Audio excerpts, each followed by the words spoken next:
Telephone ਦੇ ਰਾਹੀਂ Facebook, YouTube ਤੇ ਲਾਈਵ ਦੇਖ ਰਹੇ ਹੋ, ਸੁਣ ਰਹੇ ਹੋ, ਸਾਰਿਆਂ ਨੂੰ ਜੀ ਆਇਆਂ ਨੂੰ ਤੇ ਬਹੁਤ ਹੀ ਪਿਆਰ ਤੇ ਸਤਿਕਾਰ ਭਰੀ ਸਤਿ ਸ੍ਰੀ ਅਕਾਲ। ਸਰੋਤਿਓ, ਅੱਜ ਫਰਵਰੀ ਦੀ 18 ਤਰੀਕ ਆ, ਦਿਨ ਬੁੱਧਵਾਰ ਆ ਤੇ ਤੁਹਾਡੇ ਲਈ ਸਵੇਰ ਦਾ ਅਪਡੇਟ ਅਮਰੀਕਾ ਪ੍ਰੋਗਰਾਮ ਲੈ ਕੇ ਹਾਜ਼ਰ ਹੋਏ ਆ।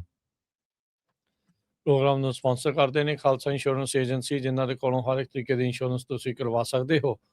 ਇੰਸ਼ੋਰੈਂਸ ਬਾਰੇ ਪਤਾ ਕਰਨ ਲਈ ਕਾਲ ਕਰ ਸਕਦੇ ਹੋ 408 272 2500।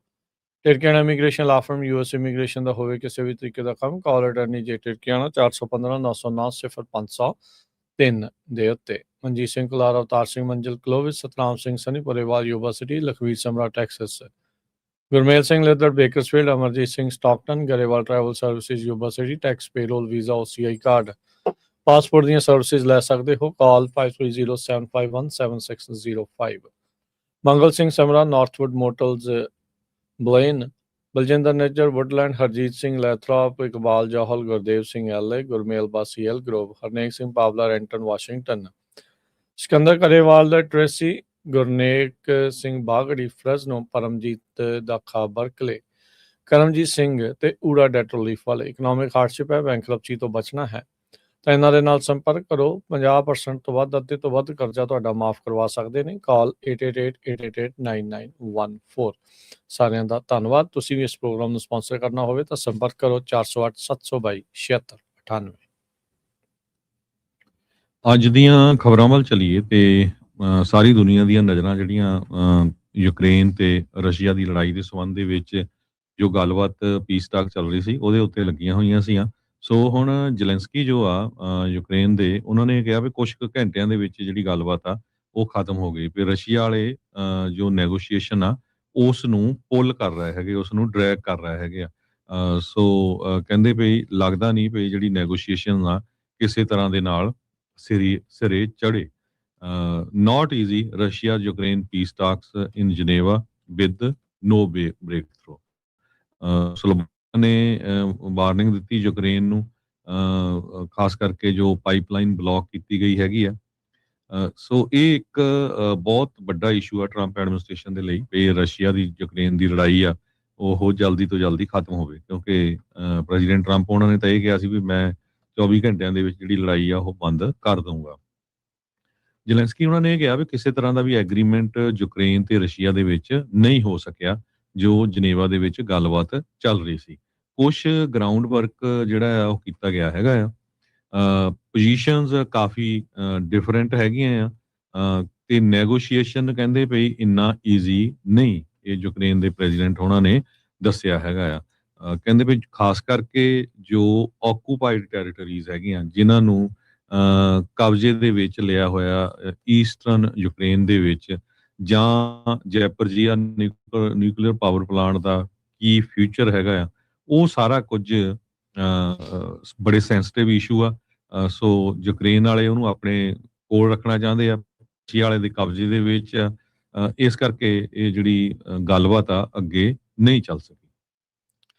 ਜੀ ਬਿਲਕੁਲ। ਸੋ ਇਹਦੇ ਵਿੱਚ ਇੱਕ ਵਲਾਦੀਮਰ ਮਿਡਿੰਸਕੀ ਕਰਕੇ ਬੰਦਾ ਆ ਜੋ ਕਿ ਇਸ ਟਾਈਮ ਰਸ਼ੀਆ ਦੇ ਵੱਲੋਂ ਜੋ ਇਹ ਸ਼ਾਂਤੀ ਲਿਆਉਣ ਦੇ ਲਈ ਗੱਲਬਾਤ ਚੱਲ ਰਹੀ ਹੈ ਡੈਲੀਗੇਸ਼ਨ ਦੇ ਵਿੱਚ, ਉਹ ਮੁੱਖ ਤੌਰ ਦੇ ਉੱਤੇ ਸਾਹਮਣੇ ਜਿਹੜਾ ਉਹ ਆ ਰਿਹਾ ਹੈ। ਸੋ ਕਹਿੰਦੇ ਵੀ ਇਹ ਨੈਸ਼ਨਲਿਸਟ ਹਿਸਟੋਰੀਅਨ ਆ ਪੁਤਿਨ ਹੁਣਾਂ ਦੇ ਨਾਲ, ਜੋ ਕਿ ਇਸ ਟਾਈਮ ਪੀਸ ਟਾਕ ਦੀ ਡੈਲੀਗੇਸ਼ਨ ਨੂੰ ਗੱਲਬਾਤ ਕਰ ਰਿਹਾ ਆ। ਸੋ ਕਹਿੰਦੇ ਵੀ US ਦੇ ਦੁਆਰਾ ਇਹ ਪੀਸ ਟਾਕ ਨੂੰ ਇੱਕ ਹਿਸਾਬ ਦੇ ਨਾਲ ਵਿਚੋਲਗਿਰੀ ਨਿਭਾਈ ਜਾ ਰਹੀ ਆ ਰੂਸ ਦੇ ਵਿੱਚ ਤੇ ਯੂਕਰੇਨ ਦੇ ਵਿੱਚ ਸ਼ਾਂਤੀ ਨੂੰ ਲਿਆਉਣ ਦੇ ਲਈ। ਇਸ ਸਾਲ ਜਿਹੜਾ ਹਰਜੋਤ ਸਿੰਘ ਜੀ 4 ਸਾਲ ਹੋ ਜਾਣੇ ਆ ਲੜਾਈ ਨੂੰ। ਕੁਛ ਹੀ ਦਿਨਾਂ ਦੇ ਵਿੱਚ ਆਈ ਥਿੰਕ 24-25 ਤਰੀਕ ਸੀਗੀ ਜਦ ਇਹਨਾਂ ਨੇ ਰੂਸ ਨੇ ਯੂਕਰੇਨ ਦੇ ਉੱਤੇ ਆਲ ਆਊਟ ਇਨਵੇਜਨ ਜਿਹੜੀ ਆ ਉਹ ਕਰ ਦਿੱਤੀ ਸੀਗੀ। ਸੋ ਵਲਾਦੀਮਿਰ ਮਿਡਿੰਸਕੀ ਕਹਿੰਦੇ ਵੀ ਉਹ 1970s ਦੇ ਵਿੱਚ ਹੋਇਆ।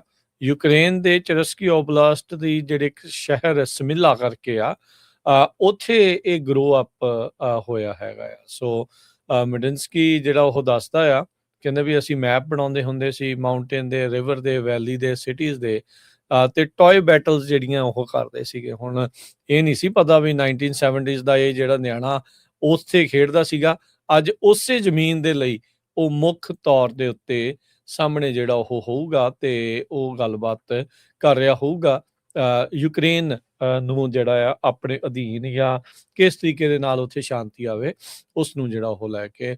ਸੋ ਜ਼ੈਲੈਂਸਕੀ ਜਿਹੜਾ ਦੋਸ਼ ਰਸ਼ੀਆ ਦੇ ਉੱਤੇ ਹੀ ਲਾ ਰਿਹਾ ਆ, ਕਹਿੰਦੇ ਵੀ ਇਹ ਜਾਣਬੁੱਝ ਕੇ ਨੈਗੋਸ਼ੀਏਸ਼ਨ ਗੱਲਬਾਤ ਆ ਉਸ ਨੂੰ ਡਰੈਗ ਆਊਟ ਕਰ ਰਹੇ ਆ ਤੇ ਗੱਲਬਾਤ ਜਿਹੜੀ ਹਾਲ ਦੀ ਘੜੀ ਜਿਹੜੀ ਉਹ ਖਤਮ ਹੋ ਗਈ ਆ। ਸੋ ਇਹ ਹੁਣ ਦੇਖੋ ਹਰਜੋਤ ਸਿੰਘ ਜੀ ਵੀ ਇਹਦੇ ਵਿੱਚ ਕਦੋਂ ਤੱਕ ਸ਼ਾਂਤੀ ਆਉਣ ਦਾ ਜਿਹੜਾ ਉਹ ਸਬੱਬ ਬਣ ਸਕਦਾ ਆ। ਇੱਕ ਟਾਈਮ ਦੇ ਉੱਤੇ ਲੱਗ ਰਿਹਾ ਸੀਗਾ ਇਹ ਜਿਹੜੀ ਇਸ ਵਾਰ ਗੱਲਬਾਤ ਤੋਂ ਪਹਿਲਾਂ ਵੀ ਗੱਲ ਸਿਰੇ ਜਿਹੜੀ ਉਹ ਲੱਗ ਸਕਦੀ ਹੈ, ਕਿਉਂਕਿ ਕੁਛ ਵੀਕ ਪਹਿਲਾਂ ਪਿਛਲੇ ਮਹੀਨੇ ਦੇ ਵਿੱਚ ਜ਼ੈਲੈਂਸਕੀ ਦਾ ਬਿਆਨ ਆਇਆ ਸੀਗਾ ਵੀ ਜੇ ਅਮਰੀਕਾ ਸਿਕਿਉਰਿਟੀ ਗਰੰਟੀ ਦਿੰਦਾ ਆ ਤੇ ਉਹ ਇਸ ਗੱਲਬਾਤ ਦੇ ਉੱਤੇ ਇਸ ਡੀਲ ਦੇ ਉੱਤੇ ਸਾਈਨ ਕਰਨ ਨੂੰ ਰੈਡੀ ਹੈਗੇ ਨੇ। ਪਰ ਆਪਾਂ ਦੇਖਿਆ ਵੀ ਹਾਲ ਦੀ ਘੜੀ ਉਸ ਪਾਸੇ ਵੱਲ ਨੂੰ ਗੱਲ ਜਿਹੜੀ ਆ ਉਹ ਸਿਰੇ ਨਹੀਂ ਚੜੀ ਹੈਗੀ। ਜੀ, ਅਗਲੀ ਖਬਰ ਸਾਡੇ ਕੈਲੀਫੋਰਨੀਆ ਤੋਂ ਆ ਰਹੀ ਹੈ। ਕੈਲੀਫੋਰਨੀਆ ਦੇ ਵਿੱਚ ਇਸ ਟਾਈਮ ਜੋ ਵੈਦਰ ਆ ਬੜਾ ਖਰਾਬ ਆ, ਸਟਾਰਮ ਆਏ ਹੋਏ ਆ, ਸਨੋ ਬਹੁਤ ਜ਼ਿਆਦਾ ਪੈ ਰਹੀ ਆ। ਈਵਨ ਸੈਨੋਜ਼ੇ ਦੇ ਵਿੱਚ ਹੀ ਸੈਨੋਜ਼ੇ ਦੀਆਂ ਪਹਾੜੀਆਂ ਤੇ ਸਨੋ ਪਈ ਹੋਈ ਆ। ਬਾਕੀ ਸਿਆਰਾ ਨਵਾਡਾ ਦੇ ਵਿੱਚ 2000 ਫੁੱਟ ਤੱਕ ਦੀ ਉਚਾਈ ਦੀਆਂ ਪਹਾੜੀਆਂ ਤੇ ਸਨੋ ਪਈ ਆ। ਕਈ ਜਗ੍ਹਾ ਤੇ 40-40 ਇੰਚ ਤੱਕ ਸਨੋ ਪਈ ਹੈਗੀ ਆ। ਲੇਕ ਤਾਹੋ ਦੇ ਲਾਗੇ ਐਵਲਾਂਚ ਆਇਆ, ਜਿਹਦੇ ਨਾਲ 15 ਬੰਦੇ ਜਿਹੜੇ ਆ ਉਹ ਐਵਲਾਂਚ ਦੇ ਨਾਲ ਸਨੋ ਦੇ ਥੱਲੇ ਦੱਬੇ ਗਏ। 15 ਦੇ ਵਿੱਚੋਂ 6 ਜਾਣਿਆਂ ਨੂੰ ਰੈਸਕਿਊ ਕਰ ਲਿਆ ਗਿਆ, ਜੋ ਉੱਥੇ ਦੀ ਨਵਾਡਾ ਕਾਉਂਟੀ ਸ਼ੈਰਿਫ ਆਫਿਸ ਨੇ ਦੱਸਿਆ ਹੈਗਾ। ਕੈਸਲ ਪੀਕ ਏਰੀਆ ਸੀ, ਉੱਥੇ 11:30 ਤੇ ਕੱਲ ਐਵਲਾਂਚ ਆਇਆ ਸੀ। ਐਵਲਾਂਚ ਉਸ ਟਾਈਮ ਤੇ ਆਉਂਦਾ ਜਦੋਂ ਸਨੋ ਹੁੰਦੀ ਬਹੁਤ ਜ਼ਿਆਦਾ ਪੈ ਜਾਂਦੀ ਹੈ ਤੇ ਬੜੀ ਜਿਹੜੀ ਵੀਕ ਹੈਗੀ ਆ, ਸੋਲਿਡ ਨਹੀਂ ਬਣੀ ਹੈਗੀ। ਤੇ ਜੋ ਸਕੀ ਕਰਨ ਗਏ ਹੋਏ ਸੀ ਉਹ ਉਹਦੇ ਥੱਲੇ ਦੱਬੇ ਗਏ ਹੈਗੇ ਆ। 6 ਜਾਣਿਆਂ ਨੂੰ ਬਚਾਇਆ ਗਿਆ, 9 ਜਾਣੇ ਹਜੇ ਵੀ ਦੱਬੇ ਹੈਗੇ ਆ, ਹਜੇ ਵੀ ਲੱਭੇ ਨਹੀਂ ਹੈਗੇ। ਸੋ ਕਾਫੀ ਆਲੇ ਦੁਆਲੇ ਦੀਆਂ ਕਾਉਂਟੀਜ਼ ਦੀਆਂ ਜੋ ਪੁਲਿਸ ਤੇ ਰੈਸਕਿਊ ਟੀਮਸ ਆ ਉਹ ਕੋਸ਼ਿਸ਼ ਕਰ ਰਹੀਆਂ ਹੈਗੀਆਂ। ਕਹਿੰਦੇ ਪਈ ਸਕੀਇੰਗ ਔਨ ਕੈਸਲ ਪੀਕ ਤੇ ਫਰੋਗ ਲੇਕ ਉਸ ਏਰੀਏ ਦੇ ਵਿੱਚ ਐਵਲਾਂਚ ਆਇਆ ਸੀ ਤੇ ਉਸ ਏਰੀਏ ਦੇ ਵਿੱਚ ਹੀ ਜਿਹੜੇ ਸਕੀਅਰ ਆ ਉਹ ਸੀਗੇ ਤੇ 46 ਦੇ ਕਰੀਬ ਫਸਟ ਰਿਸਪੌਂਡਰਸ ਉੱਥੇ ਪਹੁੰਚੇ ਹੋਏ ਆ ਕੈਸਲ ਪੀਕ ਏਰੀਏ ਦੇ ਵਿੱਚ।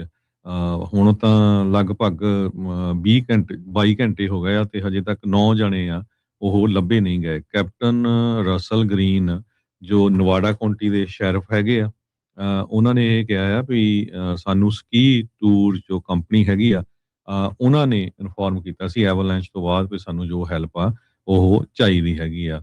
ਸਿਆਰਾ ਐਵਲਾਂਚ ਸੈਂਟਰ ਨੇ ਐਵਲਾਂਚ ਵਾਰਨਿੰਗ ਵੀ ਸ਼ੁਰੂ ਦਿੱਤੀ ਸੀਗੀ ਉਸ ਏਰੀਏ ਦੇ ਵਿੱਚ, ਖਾਸ ਕਰਕੇ ਕੈਸਲ ਪੀਕ ਵਾਲੇ ਏਰੀਏ ਦੇ ਵਿੱਚ, ਤੇ ਉਹ ਅੱਜ ਸਵੇਰ ਤੱਕ ਸੀਗੀ। ਸਨੋ ਸਟਾਰਮ ਹਜੇ ਵੀ ਕੰਟੀਨਿਊ ਆ ਤੇ ਕਹਿੰਦੇ ਵੀ ਬਹੁਤ ਜ਼ਿਆਦਾ ਸਨੋ ਡੰਪ ਕਰ ਰਿਹਾ ਹੈਗਾ। ਜਿਸ ਤਰ੍ਹਾਂ ਮੈਂ ਤੁਹਾਨੂੰ ਦੱਸਿਆ ਹੀ ਆ, ਸੋਡਾ ਸਪ੍ਰਿੰਗਸ ਜੋ ਕੈਸਲ ਪੀਕ ਦੇ ਲਾਗੇ ਆ, ਇਹ ਲੇਕ ਤਾਹੋ ਵਾਲਾ ਏਰੀਆ ਆ। ਜਿਹੜੇ ਕੋਈ ਉਧਰ ਗਏ ਹੋਣ ਰੀਨੋ ਵੱਲ ਨੂੰ ਜਾਂਦੇ ਜਾਂ ਲੇਕ ਤਾਹੋ ਨੂੰ, ਇਹ ਸਾਰੀਆਂ ਪੀਕਸ ਬੜੀਆਂ ਮਸ਼ਹੂਰ ਹੈਗੀਆਂ। 40 ਇੰਚ ਤੱਕ ਸਨੋ ਉੱਥੇ ਪੈ ਚੁੱਕੀ ਹੈਗੀ ਆ। ਤੇ ਕੈਲੀਫੋਰਨੀਆ ਦੇ ਗਵਰਨਰ ਗੈਬਨ ਨਿਊਸਮ ਉਹਨਾਂ ਨੇ ਕਿਹਾ ਵੀ ਅਸੀਂ ਸਾਰੀ ਤਰ੍ਹਾਂ ਦੀ ਜਿਹੜੀ ਹੈਲਪ ਆ ਉਹ ਦੇ ਰਹੇ ਹੈਗੇ ਆ, ਆਲ ਹੈਂਡ ਸਰਚ ਤੇ ਰੈਸਕਿਊ ਐਫਰਟਸ। ਸੋ ਉਹਨਾਂ ਨੂੰ ਬਰੀਫ ਵੀ ਕੀਤਾ ਗਿਆ ਹੈਗਾ ਤੇ ਸਰਚ ਤੇ ਰੈਸਕਿਊ ਟੀਮਸ ਲਗਾਤਾਰ ਜਿਹੜੀ ਆ ਵੱਖ-ਵੱਖ ਜਿਹੜੀਆਂ ਏਜੰਸੀਜ਼ ਹੈਗੀਆਂ ਉਹਨਾਂ ਦੇ ਨਾਲ ਇਨ ਟੱਚ ਹੈਗੀਆਂ, ਪਰ 9 ਜਾਣੇ ਹਜੇ ਵੀ ਨਹੀਂ ਲੱਭੇ। ਬਿਲਕੁਲ ਹਰਜੋਤ ਸਿੰਘ ਜੀ, ਉਧਰ CHP ਨਾਪਾ ਵਾਲਿਆਂ ਨੇ ਤਸਵੀਰਾਂ ਜਿਹੜੀਆਂ ਜਾਰੀ ਕੀਤੀਆਂ, ਕਹਿੰਦੇ ਨਾਪਾ ਦੇ ਵਿੱਚ ਵੀ ਬਰਫ਼ ਜਿਹੜੀ ਉਹ ਪਈ ਆ ਤੇ HP ਦੇ ਵਿੱਚ ਜਿਹੜੇ CHP ਵਾਲੇ ਆ ਉਹ ਵੀਡੀਓ ਸ਼ੇਅਰ ਕਰ ਰਹੇ ਆ ਵੀ ਇਸ time West of send canyon ਜਿਹੜਾ 58 ਵੈਸਟ ਬਾਉਂਡ ਆ ਉਹ ਟ੍ਰੈਫਿਕ ਹੈਜ਼ਰਡਸ ਕੰਡੀਸ਼ਨਸ ਜਿਹੜੀਆਂ ਉਹ ਬਣੀਆਂ ਪਈਆਂ ਆ। ਈਸਟ ਬਾਉਂਡ ਤੇ ਵੈਸਟ ਬਾਉਂਡ ਜਿਹੜਾ 58 ਤੇ 202 ਦੇ ਨਜ਼ਦੀਕ। ਸੋ ਕਹਿੰਦੇ ਵੀ ਧਿਆਨ ਦੇ ਨਾਲ ਉਧਰੋਂ ਦੀ ਤੁਸੀਂ ਜਿਹੜੇ ਸਾਰੇ ਜਾਣੇ ਜਾਓ। US 395 ਕਲੋਜ਼ ਆ, 80 ਕਈ ਥਾਵਾਂ ਦੇ ਉੱਤੇ ਜਿਹੜਾ ਹਰਜੋਤ ਸਿੰਘ ਜੀ ਕਲੋਜ਼ ਰੱਖਿਆ ਗਿਆ ਆ। ਯੋਸੇਮਿਟੀ ਲਾ ਲਓ, ਡੋਨਰ ਲਾ ਲਓ, ਚਾਈਨਾ ਪੀਕ ਲਾ ਲਓ, ਹਰ ਇੱਕ ਪਾਸੇ ਹੀ ਬਹੁਤ ਭਾਰੀ ਬਰਫ਼ ਜਿਹੜੀ ਉਹ ਪਈ ਆ ਤੇ ਕੱਲ ਨੂੰ ਫੇਰ ਕਾਫੀ ਜ਼ਿਆਦਾ ਜਿਹੜੀ ਬਰਫ਼ ਆ ਉਹ ਪੈਣ ਦੀ ਕਿਆਸ ਰਹੀ ਜਿਹੜੀ ਉਹ ਦੱਸੀ ਜਾ ਰਹੀ ਹੈਗੀ ਆ। ਸੋ ਇਹ ਸਾਰੀਆਂ ਚੀਜ਼ਾਂ ਜਿਹੜੀਆਂ ਹਰਜੋਤ ਸਿੰਘ ਜੀ ਚੱਲ ਰਹੀਆਂ। ਸੋ ਮੌਸਮ ਨੂੰ ਲੈ ਕੇ ਅੱਜ ਤਾਂ ਜੇ ਦੇਖਿਆ ਜਾਵੇ ਤਾਂ ਸ਼ਾਇਦ ਅੱਜ ਮੀਂਹ ਤੋਂ ਬਚਾ ਰਹਿਣਾ ਆ ਜਿੱਥੇ ਆਪਾਂ ਹੈਗੇ ਆ। ਫਰੈਜ਼ਨੋ ਤੇ ਕਲੋਵਿਸ ਵਾਲੇ ਜਿਹੜੇ ਇਲਾਕੇ ਦੇ ਵਿੱਚ, ਪਰ ਕੱਲ ਨੂੰ ਫੇਰ ਮੀਂਹ ਦੀ ਜਿਹੜੀ ਉਹ ਵਾਪਸੀ ਹੋਣ ਜਾ ਰਹੀ ਆ। ਤੇ ਪਰ ਇਹ ਆ ਵੀ ਉਧਰ ਜੇ ਦੇਖਿਆ ਜਾਵੇ ਤਾਂ ਉਤਲੇ ਇਲਾਕਿਆਂ ਦੇ ਵਿੱਚ ਖਾਸੀ ਬਰਫ਼ਬਾਰੀ ਹੋਈ ਆ। ਸਦਰਨ ਕੈਲੀਫੋਰਨੀਆ ਦੇ ਵਿੱਚ ਵੀ ਕਈ ਥਾਵਾਂ ਦੇ ਉੱਤੇ ਭਾਰੀ ਮੀਂਹ ਦੇ ਨਾਲ ਤਕਰੀਬਨ ਸਾਰੇ ਥਾਵਾਂ ਦੇ ਉੱਤੇ ਆਪਾਂ ਦੇਖਿਆ ਵੀ 1-1 ਇੰਚ ਤੱਕ ਜਿਹੜਾ ਮੀਂਹ ਹੈ 1 ਦਿਨ 'ਚ ਪੈ ਗਿਆ। ਕਾਫੀ ਜ਼ਿਆਦਾ ਮੀਂਹ ਹੁੰਦਾ ਆ। ਜੇ 1 ਇੰਚ ਜਿਹੜਾ ਮੀਂਹ ਪੈ ਜਾਵੇ ਤਾਂ ਉਹਦੇ ਨਾਲ ਕਈ ਥਾਵਾਂ ਦੇ ਉੱਤੇ ਅਰਬਨ ਫਲੱਡਿੰਗ, ਗੱਡੀਆਂ ਪਾਣੀ ਦੇ ਵਿੱਚ ਫਸਣੀਆਂ, ਲੋਕਾਂ ਨੂੰ ਰੈਸਕਿਊ ਕਰਨਾ, ਉਹ ਸਾਰਾ ਕੁਛ ਜਿਹੜਾ ਉਹ ਕਰਨਾ ਪਿਆ ਹੈਗਾ ਆ। ਸੋ ਹੋਪਫੁਲੀ ਜਿਹੜਾ ਹਰਜੋਤ ਸਿੰਘ ਜੀ ਬਚਾਅ ਜਿਹੜਾ ਆ ਉਹ ਲੋਕਾਂ ਦਾ ਜਿਹੜਾ ਰਵੇ। ਗੈਰ ਜ਼ਰੂਰੀ ਜਿਹੜਾ ਟਰੈਵਲ ਆ ਉਹ ਕਹਿੰਦੇ ਵੀ ਸਫ਼ਰ ਆ ਉਹ ਨਾ ਕਰੋ। ਜੇ ਜ਼ਰੂਰਤ ਆ ਤਾਂ ਹੀ ਜਿਹੜਾ ਉਹ ਜਾਓ। ਇੱਕ ਜਿਹੜੀ ਚੀਜ਼ ਆ ਨਾ, ਜਿਹੜੀ ਬਰਫ਼ ਆ ਲੋਕਾਂ ਨੂੰ ਲੁਭਾਉਂਦੀ ਬਹੁਤ ਆ, ਆਕਰਸ਼ਿਤ ਕਰਦੀ ਆ। ਲੋਕ ਫਿਰ ਜਾਂਦੇ ਨੇ ਘੁੰਮਣ ਫਿਰਨ ਦੇ ਲਈ। ਮੇਕ ਸ਼ੋਰ ਕਰੋ ਤੁਹਾਡੀਆਂ ਗੱਡੀਆਂ ਨੂੰ ਚੇਨਾਂ-ਚੂਨਾਂ ਲੱਗੀਆਂ ਆ, ਤੁਸੀਂ ਲੈ ਕੇ ਜਿਹੜੀ ਉਹ ਜਾ ਰਹੇ ਹੋ, ਅਦਰਵਾਈਜ਼ ਫਸ ਜਾਓਗੇ ਤੇ ਮੁਸ਼ਕਿਲ ਹੋ ਜਾਂਦੀ, ਖਾਸ ਕਰਕੇ ਜਦੋਂ ਤੁਸੀਂ ਬੱਚਿਆਂ ਦੇ ਨਾਲ ਜਾਂਦੇ ਹੁੰਦੇ ਆ। ਸੋ ਉਸ ਚੀਜ਼ ਦਾ ਜਿਹੜਾ ਵਿਸ਼ੇਸ਼ ਧਿਆਨ ਜਿਹੜਾ ਉਹ ਰੱਖਿਆ ਜਾਵੇ। ਸੋ ਉਹ ਆਪਣੇ ਵੱਲੋਂ ਕੋਈ ਕਸਰ ਨਾ ਜਿਹੜੀ ਉਹ ਛੱਡੋ, ਤਾਂ ਜੋ ਤੁਹਾਨੂੰ ਜਿਹੜਾ ਆ ਸੌਖੇ ਪਰਿਵਾਰ ਦੇ ਨਾਲ ਤੁਸੀਂ ਇੰਜੋਏ ਕਰੋ, ਨਾ ਕਿ ਫਸੋ। ਜੀ। ਅਗਲੀ ਜਿਹੜੀ ਹਰਜੋਤ ਸਿੰਘ ਜੀ ਖਬਰ, ਉਸ ਉੱਤੇ ਆਪਾਂ ਜੇ ਨਜ਼ਰ ਜਿਹੜੀ ਉਹ ਮਾਰਦੇ ਜਾਈਏ ਤਾਂ ਰਿਪੋਰਟ ਜਿਹੜੀ ਉਹ ਆ ਰਹੀ ਆ ਕੀਨੀਆ ਤੋਂ। ਕੀਨੀਆ ਦੀਆਂ ਅਥਾਰਟੀਜ਼ ਨੇ ਕਹਿੰਦੇ ਵੀ ਇਜ਼ਰਾਈਲ ਦੀ ਜਿਹੜੀ ਟੈਕਨੋਲੋਜੀ ਆ ਉਸ ਦੀ ਵਰਤੋਂ ਕੀਤੀ ਆ, ਸੇਮ ਉਸੇ ਤਰੀਕੇ ਦੇ ਨਾਲ ਜਿੱਦਾਂ ਭਾਰਤ ਦੇ ਵਿੱਚ ਤੇ ਹੋਰ ਮੁਲਕਾਂ ਦੇ ਵਿੱਚ ਇਜ਼ਰਾਈਲ ਦਾ ਉਹ ਜਿਹੜਾ ਸਪਾਈਵੇਅਰ ਉਹਨਾਂ ਨੇ ਵਰਤ ਕੇ ਜਿਹੜੇ ਐਕਟਿਵਿਸਟ ਤੇ ਵਿਰੋਧੀਆਂ ਦੇ ਫੋਨਸ ਆ ਉਹਨਾਂ ਨੂੰ ਹੈਕ ਕੀਤਾ ਹੋਇਆ ਸੀ। ਉੱਥੇ ਦੀ ਸਿਟੀਜ਼ਨ ਲੈਬ ਰਿਪੋਰਟ ਕਰ ਰਹੀ ਆ ਵੀ ਸੈਲੀਬ੍ਰਾਈਟ ਸੌਫਟਵੇਅਰ ਉਸ ਦੀ ਵਰਤੋਂ ਕੀਤੀ ਗਈ ਆ ਕੀਨੀਅਨ ਅਧਿਕਾਰੀਆਂ ਦੇ ਦੁਆਰਾ, ਜਿਹੜੇ ਉੱਥੇ ਇੱਕ ਐਕਟਿਵਿਸਟ ਆ ਉਸ ਦੇ ਫੋਨ ਨੂੰ ਕ੍ਰੈਕ ਕਰਨ ਦੇ ਲਈ, ਉਸ ਨੂੰ ਜਿਹੜਾ ਉਹ ਹੈਕ ਕਰਨ ਦੇ ਲਈ। ਕਹਿੰਦੇ ਵੀ ਉਹ ਜਦੋਂ ਅੰਡਰ ਅਰੈਸਟ ਵੀ ਸੀਗਾ, ਉਸ ਟਾਈਮ ਦੇ ਉੱਤੇ ਇਹਨਾਂ ਨੇ ਜਿਹੜੀ ਕੀਨੀਅਨ ਸਰਕਾਰ ਅਥਾਰਟੀਜ਼ ਆ ਉਹਨਾਂ ਨੇ ਇਸ ਦੀ ਵਰਤੋਂ ਜਿਹੜੀ ਉਹ ਕੀਤੀ ਆ ਇਜ਼ਰਾਈਲੀ ਜਿਹੜੀ ਉਹ ਸੌਫਟਵੇਅਰ ਨੂੰ ਜਿਹੜਾ ਉਹ ਲੈ ਕੇ। ਸੋ ਮਵਾਂਗੀ ਇਸ ਦਾ ਨਾਮ ਆ ਤੇ ਇਸ ਦਾ ਪਰਸਨਲ ਫੋਨ ਆ। ਕਹਿੰਦੇ ਆਪਣੇ ਫਰੈਂਡਸ ਤੇ ਮੈਂਟਰਸ ਦੇ ਨਾਲ ਉਹ ਗੱਲਬਾਤ ਕਰਦਾ ਜਿਹੜਾ ਉਹ ਹੁੰਦਾ ਸੀਗਾ। ਉਹਦੀਆਂ ਪ੍ਰਾਈਵੇਟ ਫੈਮਿਲੀ ਮੂਵਮੈਂਟਸ, ਬੱਚਿਆਂ ਦੀਆਂ, ਉਹਦੀ ਵਾਈਫ ਦੀਆਂ ਤਸਵੀਰਾਂ ਸਾਰੀਆਂ ਉਸ ਦੇ ਵਿੱਚ ਸੀਗੀ। ਪਰ ਕੀਨੀਅਨ ਸਰਕਾਰ ਨੇ ਇਜ਼ਰਾਈਲੀ ਜਿਹੜਾ ਸੌਫਟਵੇਅਰ ਆ ਉਹ ਵਰਤੋਂ ਕਰਕੇ ਉਸ ਨੂੰ ਜਿਹੜਾ ਉਹ ਹੈਕ ਜਿਹੜਾ ਉਹ ਕਰ ਲਿਆ ਹੈਗਾ। ਸੋ ਸਿਟੀਜ਼ਨ ਲੈਬ ਉਹਨਾਂ ਨੇ ਬੀਤੇ ਦਿਨਾਂ ਦੇ ਵਿੱਚ ਰਿਪੋਰਟ ਰਿਲੀਜ਼ ਕੀਤੀ ਆ ਤੇ ਕਹਿੰਦੇ ਵੀ ਸਾਨੂੰ ਡਿਜੀਟਲ ਥ੍ਰੈਟਸ ਜਿਹੜੇ, ਇਹ ਇੱਕ ਡਿਜੀਟਲ ਥ੍ਰੈਟਸ ਆ ਸਿਵਲ ਸੁਸਾਇਟੀ ਨੂੰ, ਤੇ ਕਹਿੰਦੇ ਅਸੀਂ ਬੜੇ ਹਾਈ ਕੌਨਫੀਡੈਂਸ ਦੇ ਨਾਲ ਕਹਿ ਸਕਦੇ ਹਾਂ ਵੀ ਕੀਨੀਆ ਦੀ ਸਰਕਾਰ ਨੇ ਇਸ ਤਰੀਕੇ ਦੇ ਨਾਲ ਜਿਹੜਾ ਇੱਕ ਐਕਟਿਵਿਸਟ ਆ ਉਸ ਦੀ ਜਿਹੜੀ ਸਪਾਈਂਗ ਆ, ਉਸ ਦੀ ਜਸੂਸੀ ਜਿਹੜੀ ਆ ਉਹ ਕੀਤੀ ਆ। ਜਸੂਸੀ ਹੀ ਨਹੀਂ ਕੀਤੀ, ਪੱਕਾ ਹੀ ਉਸ ਦੇ ਫੋਨ ਦੇ ਵਿੱਚ ਘਰ ਕਰਕੇ ਜਿਹੜੇ ਉਹ ਬਹਿ ਗਏ ਸੀਗੇ। ਜੀ। ਅਗਲੀ ਖਬਰ ਜੋ ਇਮੀਗ੍ਰੇਸ਼ਨ ਦੇ ਨਾਲ ਸੰਬੰਧਿਤ ਆ, ਅੱਜ ਫੋਰਚੂਨ ਮੈਗਜ਼ੀਨ ਨੇ ਇਹ ਕਾਫੀ ਵੱਡੀ ਜਿਹੜੀ ਰਿਪੋਰਟ ਆ ਜਾਰੀ ਕੀਤੀ ਆ, ਜਿਹਦੇ ਮੁਤਾਬਕ ਉਹਨਾਂ ਨੇ ਇਹ ਕਿਹਾ ਵੀ ਪ੍ਰੈਜ਼ੀਡੈਂਟ ਟਰੰਪ ਹੋਣਾ ਦਾ ਜਿਹੜਾ ਕ੍ਰੈਕਡਾਊਨ ਆ ਇਮੀਗ੍ਰੇਸ਼ਨ ਦੇ ਉੱਤੇ, ਉਹਦੇ ਨਾਲ 80% ਪਲੰਜ ਹੋਇਆ ਇਮੀਗ੍ਰਾਂਟ ਇੰਪਲੋਇਮੈਂਟ ਦੇ ਵਿੱਚ, ਜਿਹਦੇ ਨਾਲ ਟੋਟਲੀ ਜਿਹੜੀ ਲੇਬਰ ਮਾਰਕੀਟ ਆ ਉਹ ਰੀਸ਼ੇਪ ਹੋ ਰਹੀ ਆ। ਗੋਲਡਮੈਨ ਸੈਕ ਇਹ ਕਹਿ ਰਿਹਾ ਹੈਗਾ ਕਿਉਂਕਿ ਇਹ ਤਾਂ ਕਹਿੰਦੇ ਬਈ 80% collapse in net immigration to US, ਬਹੁਤ ਵੱਡਾ ਨੰਬਰ ਹੈਗਾ ਆ। 2010 ਤਾਈਂ ਹਰ ਸਾਲ 1 ਮਿਲੀਅਨ ਦੇ ਕਰੀਬ ਜਿਹੜੇ ਇਮੀਗ੍ਰੈਂਟਸ ਐਡ ਹੁੰਦੇ ਸੀ, ਜਿਹੜੇ ਲੀਗਲੀ ਆਪਾਂ ਗੱਲ ਕਰ ਰਹੇ ਹੈਗੇ ਆ। ਸੋ ਉਹ ਫਿਗਰ ਘਟ ਕੇ 2025 ਚ 5 ਲੱਖ ਰਹਿ ਗਿਆ ਤੇ 2026 ਦੇ ਵਿੱਚ ਇਸ ਸਾਲ ਚ ਉਹ ਹੋਰ ਘਟ ਕੇ ਸਿਰਫ 2 ਲੱਖ ਰਹਿ ਜਾਣਾ ਆ। ਸੋ ਇਹਦਾ ਮਤਲਬ ਇਹ ਆ ਵੀ 80% ਡਿਕਲਾਈਨ ਫਰੋਮ ਹਿਸਟੋਰੀਕਲ ਬੇਸਲਾਈਨ, ਇਹਦਾ ਬਹੁਤ ਵੱਡਾ ਅਸਰ ਪੈਣ ਜਾ ਰਿਹਾ ਅਮਰੀਕਾ ਦੀ ਇਕਨੋਮੀ ਦੇ ਉੱਤੇ। ਯੂਜਲੀ ਕੀ ਹੁੰਦਾ, ਮੋਸਟਲੀ ਜਿਹੜੇ ਇਮੀਗ੍ਰੈਂਟਸ ਆ ਉਹ ਆਉਂਦੇ ਆ, ਹਾਰਡ ਵਰਕ ਕਰਦੇ ਆ ਮੈਜੋਰਟੀ ਦੇ ਵਿੱਚ, ਪ੍ਰਾਪਰਟੀਆਂ ਖਰੀਦਦੇ, ਬਿਜ਼ਨਸ ਸਟਾਰਟ ਕਰਦੇ। ਪਿਛਲੇ ਦਿਨਾਂ 'ਚ ਵੀ ਆਪਾਂ ਰਿਪੋਰਟਾਂ ਸਾਂਝੀਆਂ ਕੀਤੀਆਂ ਸੀਆਂ। ਫੈਕਟ ਆ, ਜਿਹੜੇ ਸਮਾਲ ਬਿਜ਼ਨਸਿਸ ਆ ਮੈਜੋਰਟੀ ਦੇ ਵਿੱਚ ਉਹ ਜਿਹੜੇ ਇਮੀਗ੍ਰੈਂਟਸ ਆ ਉਹ ਸਟਾਰਟ ਕਰਦੇ ਹੈਗੇ ਆ। ਪਰ ਜੇ ਇੰਨਾ ਜ਼ਿਆਦਾ ਉਹਨਾਂ 'ਚ ਘਾਟਾ ਹੁੰਦਾ ਗਿਆ ਤੇ ਇਹ ਇਕਨੋਮੀ ਦੇ ਉੱਤੇ ਬਹੁਤ ਵੱਡਾ ਅਸਰ ਪੈਣ ਜਾ ਰਿਹਾ। ਇਕੱਲਾ ਇਹ ਨਹੀਂ ਹੈ ਇਮੀਗ੍ਰੈਂਟਸ ਦੇ ਆਉਣ ਦੇ ਵਿੱਚ ਜਿਹੜਾ ਇੰਨਾ ਡਿਪ ਹੋਣ ਜਾ ਰਿਹਾ 80%। ਇਸ ਤੋਂ ਬਿਨਾਂ 75 ਮੁਲਕਾਂ ਦੇ ਉੱਤੇ ਤਾਂ ਬੈਨ ਲਾ ਦਿੱਤਾ ਪਰਮਾਨੈਂਟ ਇਮੀਗ੍ਰੇਸ਼ਨ ਦਾ ਪ੍ਰੈਜ਼ੀਡੈਂਟ ਟਰੰਪ ਉਹਨਾਂ ਨੇ। 75 ਮੁਲਕ ਜਿਹੜੇ ਹੈਗੇ ਆ ਸੋ ਉਹਦੇ 'ਚ ਉਹ ਪਰਮਾਨੈਂਟਲੀ ਆਏ ਨਹੀਂ ਸਕਦੇ ਹੈਗੇ, ਤੁਸੀਂ ਅਪਲਾਈ ਨਹੀਂ ਕਰ ਸਕਦੇ ਪਰਮਾਨੈਂਟਲੀ। ਸੋ ਉਹ ਇੱਕ ਬਹੁਤ ਵੱਡਾ ਅਸਰ ਹੋਣ ਜਾ ਰਿਹਾ। ਸੋ ਲੇਬਰ ਮਾਰਕੀਟ ਦੇ ਵਿੱਚ ਬਹੁਤ ਜ਼ਿਆਦਾ ਜਿਹੜੀ ਚੇਂਜਸ ਹੋਣ ਜਾ ਰਹੀ ਹੈਗੀ ਆ। 70,000 ਜੌਬਸ ਜੋ ਆ ਪਰ ਮੰਥ ਕ੍ਰੀਏਟ ਹੋਈਆਂ ਆ, ਪਰ ਇਹ 2026 ਦੇ ਵਿੱਚ ਘਟ ਕੇ ਇਹ 50,000 ਰਹਿ ਜਾਣੀਆਂ ਹੈਗੀਆਂ। ਕਿਉਂਕਿ ਜਿਹੜਾ ਏਆਈ ਆ ਉਹਦੇ ਨਾਲ ਬਹੁਤ ਵੱਡਾ ਅਸਰ ਪੈਣ ਜਾ ਰਿਹਾ ਹੈਗਾ।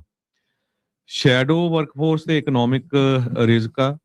ਸੋ ਈਵਨ ਦੋ ਇਹ ਕਿਹਾ ਜਾ ਰਿਹਾ ਵੀ ਅਨਪਲਾਇਮੈਂਟ 4.3% ਦੇ ਲਾਗੇ, 4.2% ਦੇ ਲਾਗੇ ਆ, ਪਰ ਬਹੁਤ ਸਾਰੇ ਜਿਹੜੇ ਇਮੀਗ੍ਰੈਂਟਸ ਆ ਉਹ ਵਰਕ ਦੇ ਉੱਤੇ ਨਹੀਂ ਜਾ ਰਹੇ, ਕੰਮ ਦੇ ਉੱਤੇ ਨਹੀਂ ਜਾ ਰਹੇ, ਘਰਾਂ ਦੇ ਵਿੱਚ ਰਹਿ ਰਹੇ ਆ, ਡਰ ਰਹੇ ਆ ਇਮੀਗ੍ਰੇਸ਼ਨ ਕਰਕੇ ਵੀ ਸਾਨੂੰ ਕਿਤੇ ਅਰੈਸਟ ਨਾ ਕੀਤਾ ਜਾਵੇ।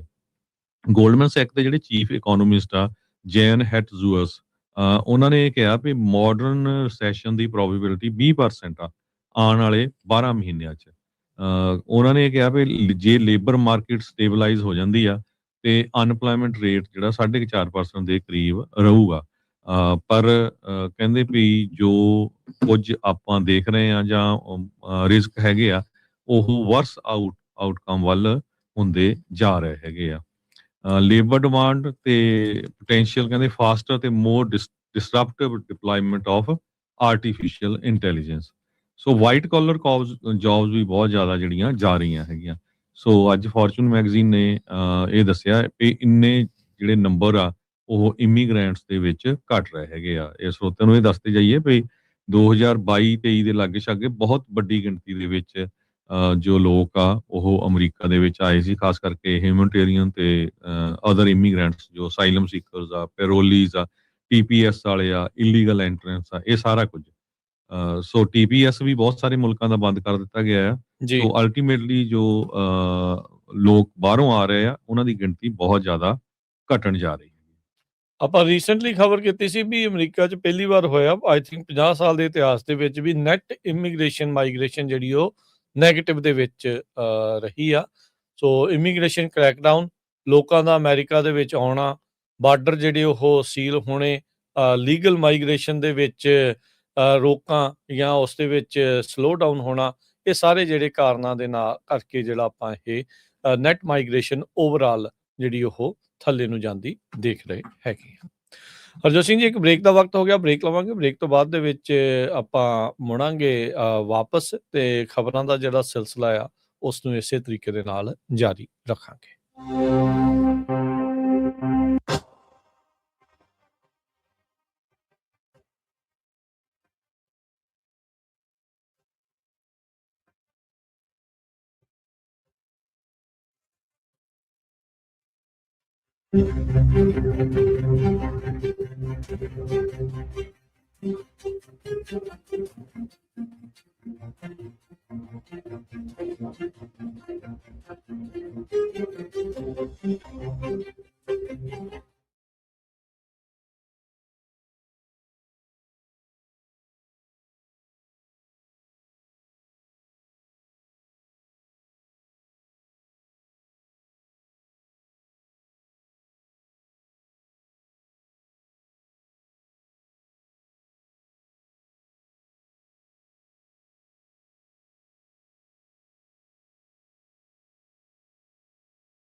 ਬ੍ਰੇਕ ਤੋਂ ਬਾਅਦ ਇੱਕ ਵਾਰੀ ਫਿਰ ਆਪ ਸਭ ਦਾ ਸਵਾਗਤ ਕਰਦੇ ਹਾਂ ਸੋ ਤੇ ਪ੍ਰੋਗਰਾਮ ਅਪਡੇਟ ਅਮਰੀਕਾ। ਹਰਜੋਤ ਸਿੰਘ ਜੀ ਆਇਆਂ ਨੂੰ ਸਵਾਗਤ ਹੈ, ਸਤਿ ਸ਼੍ਰੀ ਅਕਾਲ। ਸਤਿ ਸ਼੍ਰੀ ਅਕਾਲ, ਧੰਨਵਾਦ, ਜੀ ਆਇਆਂ ਨੂੰ। ਅਗਲੀਆਂ ਜਿਹੜੀਆਂ ਖਬਰਾਂ ਦੇ ਵੱਲ ਵੱਧਦੇ ਹਾਂ ਹਰਜੋਤ ਸਿੰਘ ਜੀ, ਬਲੂਮਬਰਗ ਰਿਪੋਰਟ ਕਰ ਰਿਹਾ ਆ ਇੰਡੀਆ ਦੇ ਵਿੱਚ ਜਿਹੜੀ ਸੋ ਕਾਲਡ AI ਸਮਿਟ ਉਹਨਾਂ ਨੇ ਕਰਾਈ ਆ, ਉਹ ਓਵਰਆਲ ਦੁਨੀਆ ਦੇ ਵਿੱਚ ਇੰਡੀਆ ਦੇ ਲਈ ਹਾਸੇ ਦਾ ਇੱਕ ਕਾਰਨ ਬਣ ਗਿਆ।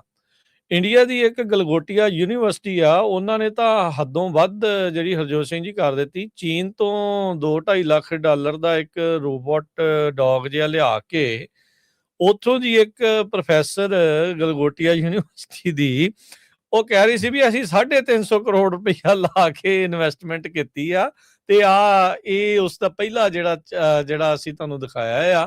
ਤੇ ਜਿਹੜੇ ਨੈਟ ਦੇ ਉੱਤੇ ਲੋਕ ਆ ਉਹ ਬੜੇ ਤਿੱਖੇ ਨੇ ਅੱਜ ਕੱਲ, ਸਾਰੇ ਅੱਜ ਕੱਲ ਇਨਵੈਸਟੀਗੇਟਰ ਨੇ, ਤਾਂ ਉਹਨਾਂ ਨੇ ਝੱਟ ਫੜ ਲਿਆ ਵੀ ਇਹ ਤਾਂ ਚਾਈਨਾ ਵਾਲਿਆਂ ਦਾ। ਤੇ ਹਰਜੋਤ ਸਿੰਘ ਜੀ, ਮਜ਼ਾਕ ਦਾ ਪਾਤਰ ਤੇ ਉਦੋਂ ਬਣਿਆ ਜਦੋਂ ਚੀਨ ਵਾਲਿਆਂ ਨੇ ਖੁਦ ਉੱਥੋਂ ਦੇ ਬਹੁਤ ਸਾਰੇ ਜਿਹੜੇ ਅਫੀਸ਼ੀਅਲ ਅਕਾਊਂਟਸ ਆ ਉਹਨਾਂ ਨੇ ਇਸ ਚੀਜ਼ ਦਾ ਜਿਹੜਾ ਉਹ ਮਜ਼ਾਕ ਜਿਹੜਾ ਬਣਾਇਆ। ਕਹਿੰਦੇ ਵੀ ਇੰਡੀਆ ਵਾਲਿਆਂ ਦੀ ਆਦਤ ਨਹੀਂ ਜਿਹੜੀ ਇਹ ਜਾ ਰਹੀ ਝੂਠ ਇਸ ਨੂੰ ਲੈ ਕੇ ਜਿਹੜੀ ਉਹ ਬੋਲਣ ਵਾਲੀ। ਤੇ ਕਹਿੰਦੇ ਇੰਡੀਅਨ ਯੂਨੀਵਰਸਿਟੀ ਨੇ ਚਾਈਨੀਜ਼ ਰੋਬੋਟ ਯੂਨੀਟਰੀ ਗੋ 2 ਉਸ ਨੂੰ ਓਰਾਇਨ ਦਾ ਨਾਂ ਦੇ ਕੇ ਇੰਡੀਆ ਦੇ ਵਿੱਚ AI ਸਮਿਟ ਦੇ ਵਿੱਚ ਜਿਹੜਾ ਉਹ ਪੇਸ਼ ਜਿਹੜਾ ਉਹ ਕਰ ਦਿੱਤਾ। ਮਹੁਆ ਮੋਇਤਰਾ ਉਸਨੇ ਕਿਹਾ ਵੀ ਇੱਕ ਅਸ਼ਵਨੀ ਜੈਸ਼ਨਾਵ ਕਰਕੇ ਜਿਹੜੇ ਹੈਗੇ ਆ ਉੱਥੋਂ ਦੇ, ਕਹਿੰਦੇ ਜੀ ਭਾਰਤ ਦਾ ਸੋਵਰਨ ਮਾਡਲ ਬਹੁਤ ਵਧੀਆ ਪਰਫਾਰਮ ਕਰ ਰਿਹਾ ਸੀਗਾ ਗਲੋਬਲ ਬੈਂਚਮਾਰਕ ਤੇ। ਇਹ ਅਸ਼ਵਨੀ ਕਹਿ ਰਹੇ ਸੀਗੇ ਵੀ ਸਕਸੈਸ ਆ ਸੋਵਰਨ ਸਟੈਕ ਦੀ। ਤੇ ਜਦੋਂ ਇਹ ਪਤਾ ਲੱਗਾ ਵੀ ਇਹ ਤੇ ਇਹਨਾਂ ਨੇ ਚੋਰੀ ਦਾ ਆ ਤੇ ਉਸ ਨੂੰ ਆਪਣੀ ਜਿਹੜੀ ਉਹ ਕਰਕੇ ਪੇਸ਼ ਕਰਕੇ ਦਿਖਾ ਰਹੇ ਆ, ਫਿਰ ਟਵੀਟ ਵਗੈਰਾ ਡਿਲੀਟ ਕਰਤੀ। ਤੇ ਮਹੁਆ ਮਿੱਤਰਾ ਨੇ ਕਿਹਾ ਵੀ ਭਾਈ ਡਿਲੀਟ ਕਰਕੇ ਟਵੀਟ ਸੱਚਾਈ ਤੋਂ ਤੁਸੀਂ ਉਹ ਜਿਹੜਾ ਪਰੇ ਨਹੀਂ ਹੋ ਸਕਦੇ। ਇੰਡੀਆ ਇੱਕ ਹਾਸੇ ਦਾ ਪਾਤਰ ਜਿਹੜਾ ਉਹ ਤੁਸੀਂ ਬਣਾ ਛੱਡਿਆ ਆ। ਤੇ ਕਹਿੰਦੇ ਆਪਣੀ ਕੁਰਸੀ ਛੱਡੋ ਤੇ ਜਾਂ ਆਪਣੀ ਜੌਬ ਕਰੋ। ਕਹਿੰਦੇ ਨਹੀਂ ਤਾਂ ਗਲਗੋਟੀਆ ਯੂਨੀਵਰਸਿਟੀ ਦੇ ਵਿੱਚ ਪ੍ਰੋਫੈਸਰ ਆਫ ਸਪਿਨ ਵੀ ਗੱਲ ਨੂੰ ਕਿੱਦਾਂ ਮਰੋੜਦਾ ਆ ਉਸ ਦਾ ਜਿਹੜਾ ਪ੍ਰੋਫੈਸਰ ਆ ਉਹ ਤੁਸੀਂ ਜਿਹੜਾ ਉਹ ਬਣ ਜਾਓ। ਸੋ ਬਲੂਮਬਰਗ ਦੀ ਜਿਹੜੀ ਰਿਪੋਰਟ ਆ ਉਹਦੇ ਵਿੱਚੋਂ ਜੇ ਤੁਹਾਡੇ ਨਾਲ ਗੱਲ ਕਰੀਏ, ਜਦ ਮੋਦੀ ਨੇ ਆਉਣਾ ਸੀਗਾ ਉਹ ਹੁਣ ਮੋਦੀ ਹੁਣ ਉਹਦਾ ਤੇ ਸਾਇੰਸ ਦਾ ਕੋਈ ਬੜਾ ਵਾਹ ਵਾਸਤਾ ਤਾਂ ਹੈਗਾ ਨਹੀਂ ਆ। ਉਹ ਤਾਂ ਕੁਛ ਵੀ ਅਨਾਪ ਸ਼ਨਾਪ ਜਿੱਦਾਂ ਮਰਜ਼ੀ ਜਿਹੜੀ ਮਰਜ਼ੀ ਗੱਲ ਆ ਉਹ ਬਕ ਦਿੰਦਾ ਆ। ਮੋਦੀ ਨੇ ਤਾਂ ਉਦੋਂ ਵੀ ਕਿਹਾ ਸੀਗਾ ਜਦੋਂ ਇਹਨਾਂ ਨੇ ਇੱਕ ਵਾਰੀ ਪਾਕਿਸਤਾਨ ਦੇ ਖਿਲਾਫ ਆਪਰੇਸ਼ਨ ਕੀਤਾ ਸੀ, ਕਹਿੰਦਾ ਸੀ ਵੀ ਮੈਂ ਇਹਨਾਂ ਨੂੰ ਸਲਾਹ ਦਿੱਤੀ ਵੀ ਤੁਸੀਂ ਬੱਦਲ ਹੈਗੇ ਆ, ਬੱਦਲਾਂ 'ਚ ਜਾਓ ਤੇ ਫਿਰ ਰਡਾਰ 'ਚ ਨਹੀਂ ਆਉਂਗੇ। ਹੁਣ ਜਿਹਦੀ ਇੰਨੀ ਸਮਝ ਹੋਵੇ ਵੀ ਰਡਾਰ ਕਿੱਦਾਂ ਕੰਮ ਕਰਦਾ ਆ, ਉਹਦੇ ਲਈ AI ਜਿਹੜਾ ਉਹ ਕੀ ਚੀਜ਼ ਹੋਊਗੀ, ਉਹ ਟੂ ਮੱਚ ਜਿਹੜਾ ਉਸ ਦੇ ਲਈ ਗੱਲ ਜਿਹੜੀ ਉਹ ਬਣ ਜਾਂਦੀ ਆ। ਕਹਿੰਦੇ ਜਦੋਂ ਮੋਦੀ ਉੱਥੇ ਆਇਆ ਤਾਂ ਇੰਨਾ ਹਾਲ ਮਾੜੇ ਸੀਗੇ ਵੀ ਕਈ ਘੰਟਿਆਂ ਤੱਕ ਉਹਨਾਂ ਨੇ ਉਹ ਸਾਰੀ ਥਾਂ ਖਾਲੀ ਕਰਾਤੀ। ਜਿਹੜੇ ਗਿਣੇ ਚੁਣੇ ਬੰਦੇ ਇਹਨਾਂ ਦੇ ਪਿਕ ਕੀਤੇ ਹੋਏ ਬੰਦੇ ਉਹਨਾਂ ਦੇ ਨਾਲ ਜਾ ਕੇ ਫੋਟੋ ਸ਼ੂਟ ਜਿਹੜਾ ਹੋਇਆ ਤੇ ਗੱਲਾਂ ਜਿਹੜੀਆਂ ਉਸ ਤਰੀਕੇ ਦੀਆਂ। ਕਹਿੰਦੇ ਵੀ ਜਿਹੜੀ ਇਹ ਕਈ ਦਿਨਾਂ ਦੀ AI ਸਮਿਟ ਹੋਣੀ ਸੀ, ਬਲੂਮਬਰਗ ਰਿਪੋਰਟ ਕਰ ਰਿਹਾ, ਕਹਿੰਦੇ ਵੀ ਪਹਿਲੇ ਦਿਨ ਤਾਂ ਚਲੋ ਲੋਕਾਂ ਨੂੰ ਚਾਅ ਸੀਗਾ ਵੀ ਹਾਂ ਕੀ ਆ ਦੇਖ ਕੇ ਆਈਏ। ਤਾਂ ਜਦ ਉਹਨਾਂ ਨੇ ਦੇਖਿਆ ਇੱਕ ਤਾਂ ਹਰਜੋਤ ਸਿੰਘ ਜੀ ਉਹਦੇ ਨੁੱਕੜ ਨਾਟਕ ਖੜਾਈ ਜਾ ਰਹੇ ਆ, ਦਿਹਾਤੀ ਵਾਲਾ ਜਿਹੜਾ ਸੀਨ ਆ ਉਹਦੇ ਦਿਖਾ ਰਹੇ ਸਮਿਟ AI ਦੀ ਆ ਤੇ ਨੁੱਕੜ ਨਾਟਕ ਜਿਹੜੇ ਉਹਦੇ ਵਿੱਚ ਉਹ ਪੇਸ਼ ਜਿਹੜੇ ਉਹ ਕਿਤੇ ਜਿਹੜੇ ਉਹ ਜਾ ਰਹੇ ਸੀਗੇ। ਤੇ ਕਹਿੰਦੇ ਵੀ ਅਗਲੇ ਦਿਨ ਦੇਖਿਆ ਵੀ ਲਾਈਨਾਂ ਬਹੁਤ ਹੀ ਜ਼ਿਆਦਾ ਛੋਟੀਆਂ ਜਿਹੜੀਆਂ ਉਹ ਰਹਿ ਗਈਆਂ ਸੀਗੀਆਂ ਤੇ ਹਾਲਾਤ ਜਿਹੜੇ ਆ ਕਹਿੰਦੇ ਵੀ ਕੁਛ ਜ਼ਿਆਦਾ ਜਿਹੜਾ ਆ ਉਹ ਨਹੀਂ ਚੱਲ ਰਿਹਾ। ਜੀ। ਇੱਕ ਬਿਲਕੁਲ ਜੀ ਜੀ ਜੀ ਹਰਜੋਤ ਉੱਥੇ ਸਿੰਘ ਜੀ। ਜਿਹੜਾ ਜਲੂਸ ਇੰਡੀਆ ਦਾ ਜਿਹੜਾ ਆ ਬਹੁਤ ਜ਼ਿਆਦਾ ਨਿਕਲਿਆ ਹੈਗਾ AI ਸਮਿਟ ਨੂੰ ਲੈ ਕੇ। ਹਾਲਾਂਕਿ ਸੁੰਦਰ ਪਿਚਾਈ ਵਰਗੇ ਜਿਹੜੇ ਗੂਗਲ ਦੇ ਗੂਗਲ ਦੇ CEO ਹੈਗੇ ਆ, ਹੂੰ ਉਹ ਕਹਿ ਰਹੇ ਆ ਵੀ ਜਿਹੜਾ ਨੈਕਸਟ AI ਦਾ ਸਭ ਤੋਂ ਵੱਡਾ ਜਿਹੜਾ ਬਿਜ਼ਨਸ ਆ ਉਹ ਇੰਡੀਆ 'ਚ ਹੀ ਹੋਣਾ ਆ। ਬੜੇ ਬੜੇ ਬੋਰਡ ਲਾਏ ਹੋ ਸੀ, ਸਭ ਕਾ ਵਿਕਾਸ AI ਕੇ ਸਾਥ, AI ਫॉर ਆਲ। ਤੇ ਇੱਕ ਨਿਊਜ਼ਪੇਪਰ ਔਰ ਆਰਟੀਕਲ ਲਿਖਿਆ, ਕਹਿੰਦਾ ਵੀ ਇੰਨੇ % ਲੋਕਾਂ ਨੂੰ ਤਾਂ ਸਵੇਰੇ ਟੱਟੀ ਜਾਣ ਨੂੰ ਉੱਥੇ ਜਗ੍ਹਾ ਨਹੀਂ ਹੈਗੀ, ਉਹ ਖੇਤਾਂ 'ਚ ਜਾਂਦੇ ਆ। ਇਹ ਕਿਹੜੇ AI ਵਿਕਾਸ ਦੀ ਸਭ ਕਾ ਸਾਥ AI ਕੇ ਸਾਥ, ਸਭ ਕਾ ਵਿਕਾਸ AI ਕੇ ਸਾਥ, ਇਹ ਕਿੱਥੇ ਵਿਕਾਸ ਇਹ ਕਰਨ ਜਾ ਰਹੇ ਆ। ਹੂੰ ਦੂਸਰਾ ਜਿਹੜਾ ਸਭ ਤੋਂ ਵੱਡਾ ਕੰਟਰੋਵਰਸੀ ਉੱਥੇ ਬਣੀ ਬਿਲ ਗੇਟਸ ਨੂੰ ਲੈ ਕੇ। ਕਦੇ ਜੀ ਉਹ ਕਹਿ ਦਿੰਦੇ ਆ ਕੁਛ ਉਹਨਾਂ ਦੀਆਂ ਜਿਹੜੇ ਮੀਡੀਆ ਆਊਟਲੈਟਸ ਆ ਵੀ ਬਿਲ ਗੇਟਸ ਐਡਰੈਸ ਕਰਨਗੇ, ਕਦੇ ਕਹਿ ਦਿੰਦੇ ਵੀ ਨਹੀਂ ਉਹ ਐਡਰੈਸ ਨਹੀਂ ਕਰਨਗੇ, ਕਿਉਂਕਿ ਐਪਸਟੀਨ ਫਾਈਲਸ ਨੂੰ ਲੈ ਕੇ ਰੌਲਾ ਹੈ। ਬਿਲ ਗੇਟਸ ਦਾ ਨਾਮ ਸਭ ਤੋਂ ਉੱਤੇ ਆਉਂਦਾ ਆ। ਸੋ ਹੁਣ ਜੇ ਬਿਲ ਗੇਟਸ ਵਰਗਾ ਉੱਥੇ, ਇਹ 'ਚ ਕੋਈ ਸ਼ੱਕ ਨਹੀਂ ਵੀ ਬਿਲ ਗੇਟਸ ਨੇ ਬਹੁਤ ਵਧੀਆ ਕੰਮ ਕੀਤੇ ਆ। ਨਾਨ ਪ੍ਰੋਫਿਟ ਜਿਹੜੀ ਗੇਟਸ ਫਾਊਂਡੇਸ਼ਨ, ਉਹਦੀ ਵਾਈਫ ਨੇ ਵੀ ਹੋ ਸ਼ੁਰੂ ਸਕਦਾ ਕੀਤੀ ਅੰਦਰ ਹੋਈ ਦਾ ਆ ਜਿਹੜਾ ਬਹੁਤ। ਆਪਣਾ ਚੋਰ ਆ ਉਹਨੂੰ ਚੁੱਪ ਕਰਾਉਣ ਦੇ ਲਈ ਇਹ ਕੰਮ ਕਰ ਰਿਹਾ ਹੋਵੇ, ਪਰ ਕੰਮ ਇਹਨੇ ਜੀ। ਪੁੱਠੇ ਕੀਤੇ ਹੈਗੇ ਪਹਿਲੇ ਵੀ। ਸੋ ਜੀ ਉਹ ਹੁਣ ਅੰਦਰ ਖਾਤੇ ਬੀਜੇਪੀ ਦਾ ਵੀ ਜ਼ੋਰ ਲੱਗਾ ਹੈ ਵੀ ਬਿਲ ਗੇਟਸ ਬੋਲੇ, ਪਰ ਬਹੁਤ ਸਾਰੇ ਲੋਕ ਵਿਰੋਧ ਕਰ ਰਹੇ ਆ, ਕਿਉਂਕਿ ਜੇ ਬਿਲ ਗੇਟਸ ਨਹੀਂ ਬੋਲਦਾ ਤੇ ਕਹਿੰਦੇ ਜਿਹੜਾ ਹਰਦੀਪ ਪੁਰੀ ਆ ਬੀਜੇਪੀ ਦਾ ਮਿਨਿਸਟਰ, ਉਹਦੇ ਵੀ ਪਰ ਕੱਟੇ ਜਾ ਸਕਦੇ ਆ, ਕਿਉਂਕਿ ਉਹਦਾ ਨਾਮ ਵੀ ਐਪਸਟੀਨ ਫਾਈਲ 'ਚ ਆਇਆ। ਬਿਲਕੁਲ। ਸੋ ਜੋ ਇਹ ਆਰਟੀਫਿਸ਼ੀਅਲ ਇੰਟੈਲੀਜੈਂਸ ਨੂੰ ਲੈ ਕੇ ਵੱਡੀ ਸਮਿਟ ਜਿਹੜੀ ਉੱਥੇ ਹੋਈ ਆ, ਬਹੁਤ ਜ਼ਿਆਦਾ ਕੰਟਰੋਵਰਸੀ ਰੋਬੋਟਸ ਦੀ, ਜਲੂਸ ਸੀ ਜਿੱਦਾਂ ਤੁਸੀਂ ਤੁਸੀਂ ਦੱਸੇ ਕਿਹਾ, ਦਿੱਤੀ ਆ। ਸ਼ਬਦ ਸੋਹਣਾ ਵਰਤਿਆ ਇਹਦੇ ਲਈ। ਜਿਵੇਂ ਤੁਸੀਂ ਦੱਸੇ ਦਿੱਤਾ ਵੀ ਉਹ ਚਾਈਨਾ ਨੇ ਬਣਾਇਆ ਰੋਬੋਟ, ਤੇ ਇੰਡੀਆ ਵਾਲੇ ਕਹਿ ਰਹੇ ਵੀ ਅਸੀਂ ਬਣਾਇਆ ਉਹ 350 ਕਰੋੜ ਦਾ। ਕੱਲਾ ਬਣਾਇਆ ਹੀ ਨਹੀਂ, ਕਹਿੰਦੇ 350 ਕਰੋੜ ਲਾਤਾ। 10 ਹੀ ਯਾਰ, ਹੱਦ ਹੀ ਆ। 2.5 ਲੱਖ ਦਾ ਉਹ ਰੋਬੋਟ ਮਿਲਦਾ ਹੈ। ਵੀ ਕਮਾਲ ਹੀ ਜਿਹੜੀ ਉਹ ਉਹਨਾਂ ਨੇ ਕਰ ਦਿੱਤੀ ਆ। ਅੱਛਾ, ਇਹਦੇ ਵਿੱਚ ਹਰਜੋਤ ਸਿੰਘ ਜੀ, ਆਪਣੇ ਸਾਰੇ ਸਿੱਖਾਂ ਨੂੰ ਵੀ ਸਮਝਣ ਦੀ ਲੋੜ ਆ, ਇਨੋਵੇਸ਼ਨ ਦੇ ਵਿੱਚ ਇੰਟੀਗ੍ਰਿਟੀ ਜਿਹੜੀ ਉਹ ਚਾਹੀਦੀ ਆ। ਅਕਸਰ ਨਾ ਚਾਈਨਾ ਦੇ ਉੱਤੇ ਦੋਸ਼ ਲੱਗਦਾ ਆ ਵੀ ਇੰਟੈਲੈਕਚੁਅਲ ਪ੍ਰਾਪਰਟੀ ਚੋਰੀ ਕਰਕੇ ਤੇ ਉੱਥੇ ਸੈਕਿੰਡ ਕਾਪੀ ਤੇ ਇਹ ਉਹ ਕਰਕੇ ਉਹ ਕਰ ਲੈਂਦੇ ਆ। ਸੋ ਸਿੱਖਾਂ ਨੂੰ ਵੀ ਬੜੀ ਆਪਣੀ ਕ੍ਰੀਏਟਿਵਿਟੀ ਜਿਹੜੀ ਉਹ ਦਿਖਾਉਂਦੇ ਹੋਏ, ਅਸਲ ਦੇ ਵਿੱਚ ਕੋਈ ਨਵੀਆਂ ਚੀਜ਼ਾਂ ਜਿਹੜੀਆਂ ਇਦਾਂ ਦੀਆਂ ਬਣਾਉਣੀਆਂ ਜਿਹੜੀਆਂ ਉਹ ਜਾਂਦੀਆਂ ਪੈਣੀਆਂ ਹੈਗੀਆਂ ਆ। ਭਾਰਤ ਲਈ ਤਾਂ ਤੁਸੀਂ ਕਹਿ ਸਕਦੇ ਵੀ ਵਾਰਿਸ ਸ਼ਾਹ ਨਾਲ ਆਦਤਾਂ ਜਾਂਦੀਆਂ ਨੇ, ਵੀ ਇਹਨਾਂ ਦਾ ਤਾਂ ਕੰਮ ਹੀ ਆ ਇਹ ਚੀਜ਼ਾਂ ਦਾ ਜਿਹੜਾ ਉਹ ਕਰਨਾ। ਵੀ ਜਿਹੜਾ ਗਲਗੋਟੀ ਵਾਲਾ ਇਹਨਾਂ ਦੇ ਯੂਨੀਵਰਸਿਟੀ ਦਾ ਰੌਲਾ ਪਿਆ ਆ, ਵੀ ਉਹ ਸਾਰੀਆਂ ਚੀਜ਼ਾਂ ਆ। ਸੋ ਇਹਦੇ ਵਿੱਚ ਸਿੱਖਾਂ ਨੂੰ ਵੀ ਜਿਹੜਾ ਸੁਹਿਰਦ ਹੋ ਕੇ ਜਿਹੜਾ ਉਹ ਚੱਲਣ ਦੀ ਜਿਹੜੀ ਲੋੜ ਆ, ਕੁਛ ਆਪ ਵਿਕਸਿਤ ਕਰਕੇ, ਕੁਛ ਆਪ ਵਿਕਾਸ ਕਰਕੇ, ਕੁਛ ਆਪ ਨਵੀਂ ਚੀਜ਼ ਜਿਹੜੀ ਬਣਾ ਕੇ, ਇਨੋਵੇਸ਼ਨ ਕ੍ਰੀਏਟਿਵਿਟੀ ਕਰਕੇ ਜਿਹੜਾ ਉਹ ਚੱਲਿਆ ਜਾਵੇ, ਕੀਤਾ ਜਾਵੇ। ਨਹੀਂ ਤਾਂ ਫਿਰ ਤੁਸੀਂ ਪਿੱਛ ਲੱਗੂ ਜਿਹੜੇ ਉਹ ਬਣ ਕੇ ਜਿਹੜਾ ਉਹ ਰਹਿ ਜਾਣਾ ਆ। ਸੋ ਨਵੀਆਂ ਚੀਜ਼ਾਂ ਦੇ ਵੱਲ ਨੂੰ ਆਪਾਂ ਨੂੰ ਧਿਆਨ ਦੇਣ ਦੀ ਜ਼ਰੂਰਤ ਆ। ਜਿਹੜੇ ਸਿੱਖ ਐਂਟਰਪ੍ਰੈਨਿਓਰ ਆ, ਜਿਹੜੇ ਸਿੱਖ ਵੈਂਚਰ ਕੈਪੀਟਲਿਸਟ ਆ, ਉਹ ਕੁਛ ਆਪਸ ਦੇ ਵਿੱਚ ਤਾਲਮੇਲ ਬਣਾਉਣ ਤੇ ਕੁਛ ਨਵੀਆਂ ਚੀਜ਼ਾਂ ਜਿਹੜੀਆਂ ਉਹ ਪੈਦਾ ਜਿਹੜੀਆਂ ਉਹ ਕੀਤੀਆਂ ਜਾਣ, ਕੁਛ ਇਦਾਂ ਦੀਆਂ ਚੀਜ਼ਾਂ ਜਿਹੜੀਆਂ ਉਹ ਕੀਤੀਆਂ ਜਾਣ, ਤਾਂ ਜੋ ਇਹ ਸਾਰੀਆਂ ਚੀਜ਼ਾਂ ਨੂੰ ਤੁਸੀਂ ਜਿਹੜਾ ਆ ਇੱਕ ਪੈਰਲਲੀ ਉਹਨਾਂ ਨੂੰ ਇੱਕ ਹਿਸਾਬ ਦੇ ਨਾਲ ਸ਼ੋਅ ਕਰ ਸਕਦੇ ਆ ਵੀ ਭਾਰਤ ਕਿੱਦਾਂ ਚੱਲਦਾ ਆ, ਤੇ ਸਿੱਖ ਜਦੋਂ ਉਹਨਾਂ ਦਾ ਆਪਣਾ ਰਾਜ ਹੋਊਗਾ, ਜਾਂ ਜਦੋਂ ਉਹਨਾਂ ਦਾ ਆਪਣਾ ਆ, ਆਪਣੇ ਨਾ ਰਾਜ ਹੁੰਦੇ ਹੋਏ ਵੀ ਆਹ ਕੁਛ ਜਿਹੜਾ ਉਹ ਕਰ ਰਹੇ ਆ। ਸੋ ਸਾਰੀਆਂ ਚੀਜ਼ਾਂ ਜਿੱਦਾਂ ਉਹ ਸੰਧੂ ਸਾਹਿਬ ਨੇ, ਜਿਨ੍ਹਾਂ ਦੇ ਆਈ ਥਿੰਕ ਸਭ ਤੋਂ ਜ਼ਿਆਦਾ ਪੇਟੈਂਟ ਨੇ, ਵੀ ਇਦਾਂ ਦੀਆਂ ਜਿਹੜੀਆਂ ਚੀਜ਼ਾਂ ਆ, ਇਦਾਂ ਦੇ ਲੋਕਾਂ ਨੂੰ ਵੱਧ ਤੋਂ ਵੱਧ ਜਿਹੜਾ ਉਹ ਪ੍ਰਮੋਟ ਕਰਨਾ ਚਾਹੀਦਾ, ਸਪੋਰਟ ਜਿਹੜੀ ਉਹ ਜ਼ਰੂਰ ਕਰਦੇ ਰਹਿਣਾ ਚਾਹੀਦਾ ਹੈ। ਜੀ। ਅਗਲੀ ਖਬਰ ਜੋ ਆ ਉਹ ਟੈਕਸਸ ਦੇ ਨਾਲ ਰਿਲੇਟਡ ਆ। ਟੈਕਸਸ ਦੇ ਵਿੱਚ ਜੋ 2 ਕੈਂਡੀਡੇਟ ਹੈਗੇ, ਇੱਕ ਰਿਪਬਲਿਕਨ ਸੈਨੇਟ ਦੇ ਲਈ ਤੇ ਇੱਕ ਡੈਮੋਕ੍ਰੇਟ, ਉਹ ਕਾਫੀ ਕੰਟਰੋਵਰਸੀ ਦਾ ਹਿੱਸਾ ਬਣਦੇ ਜਾ ਰਹੇ ਹੈਗੇ ਆ। Stephen Colbert late night show ਕਰਦੇ ਆ CBS ਤੇ। ਉਹਨਾਂ ਨੇ ਜੇਮਸ ਟੋਲਰੋਸੀਓ ਟੋਲਰੀਕੋ ਸੋ ਉਹਦੀ ਇੰਟਰਵਿਊ ਕਰਨੀ ਸੀ। ਉਹਦੀ ਇੰਟਰਵਿਊ ਉਹਨਾਂ ਨੇ CBS ਦੇ ਵਕੀਲ ਜੀ ਨੂੰ ਕਹਿਤਾ ਵੀ ਨਹੀਂ, ਤੁਸੀਂ ਕਰ ਨਹੀਂ ਸਕਦੇ, ਕਿਉਂਕਿ FCC ਨੇ ਕੋਈ ਪਹਿਲਾਂ ਰੂਲ ਪਾਇਆ ਵੀ ਜੇ ਤੁਸੀਂ ਇੱਕ ਕੈਂਡੀਡੇਟ ਨੂੰ ਦਿੰਨੇ ਟਾਈਮ ਤੇ ਦੂਸਰੇ ਨੂੰ ਵੀ ਤੁਹਾਨੂੰ ਦੇਣਾ ਪੈਣਾ ਹੈਗਾ ਆ। ਸੋ ਉਹ ਕਾਫੀ ਕੰਟਰੋਵਰਸੀ ਚੱਲੀ ਆ। ਉਹ ਤੋਂ ਬਿਨਾ ਜਿਹੜਾ ਰਿਪਬਲਿਕਨ ਕੈਂਡੀਡੇਟ ਹੈਗਾ ਆ, ਉਹ ਨਾ ਆਪਣੀ ਕੰਟਰੋਵਰਸੀ ਸ਼ੁਰੂ ਕੀਤੀ। ਉਹ ਹੈਗੀ ਆ ਕਾਰਲੋਸ ਟੋਰੀਸੀਓ, ਜੋ ਰਿਪਬਲਿਕਨ ਐਕਟਿਵਿਸਟ ਹੈਗਾ ਡੈਲਸ ਦੇ ਵਿੱਚ।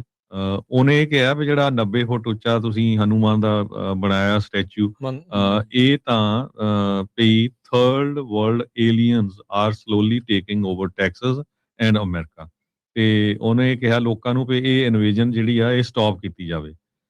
ਸੋ ਜਿਹੜੇ ਭਾਰਤੀ ਮੂਲ ਦੇ ਲੋਕ ਹੈਗੇ ਆ, ਇੰਡੀਅਨ ਆ, ਉਹਨਾਂ ਨੇ ਇਹ ਕਿਹਾ ਵੀ ਇਹ ਜਿਹੜਾ ਪੰਚਲੋਹਾ ਹਨੂਮਾਨ ਦਾ ਜੋ ਸਟੈਚੂ ਬਣਾਇਆ ਗਿਆ ਹੈਗਾ ਆ, ਇਹ ਪ੍ਰਾਈਵੇਟ ਪ੍ਰਾਪਰਟੀ ਤੇ ਆ, ਅਸੀਂ ਪ੍ਰਾਈਵੇਟ ਖਰੀਦ ਕੇ ਆਪਣੇ ਪੈਸਿਆਂ ਨਾਲ ਬਣਾਇਆ, ਕਿਸੇ ਨੂੰ ਕੀ ਜਿਹੜੀ ਆ ਇਹਦੇ ਵਿੱਚ ਪ੍ਰੋਬਲਮ ਹੋਣੀ ਚਾਹੀਦੀ ਹੈਗੀ ਆ। ਪਰ ਕਹਿੰਦੇ ਵੀ ਇਹ ਇੱਕ ਤਰ੍ਹਾਂ ਨਾਲ ਸਾਡਾ spiritual Appy centre of piece ਹੈਗਾ ਆ।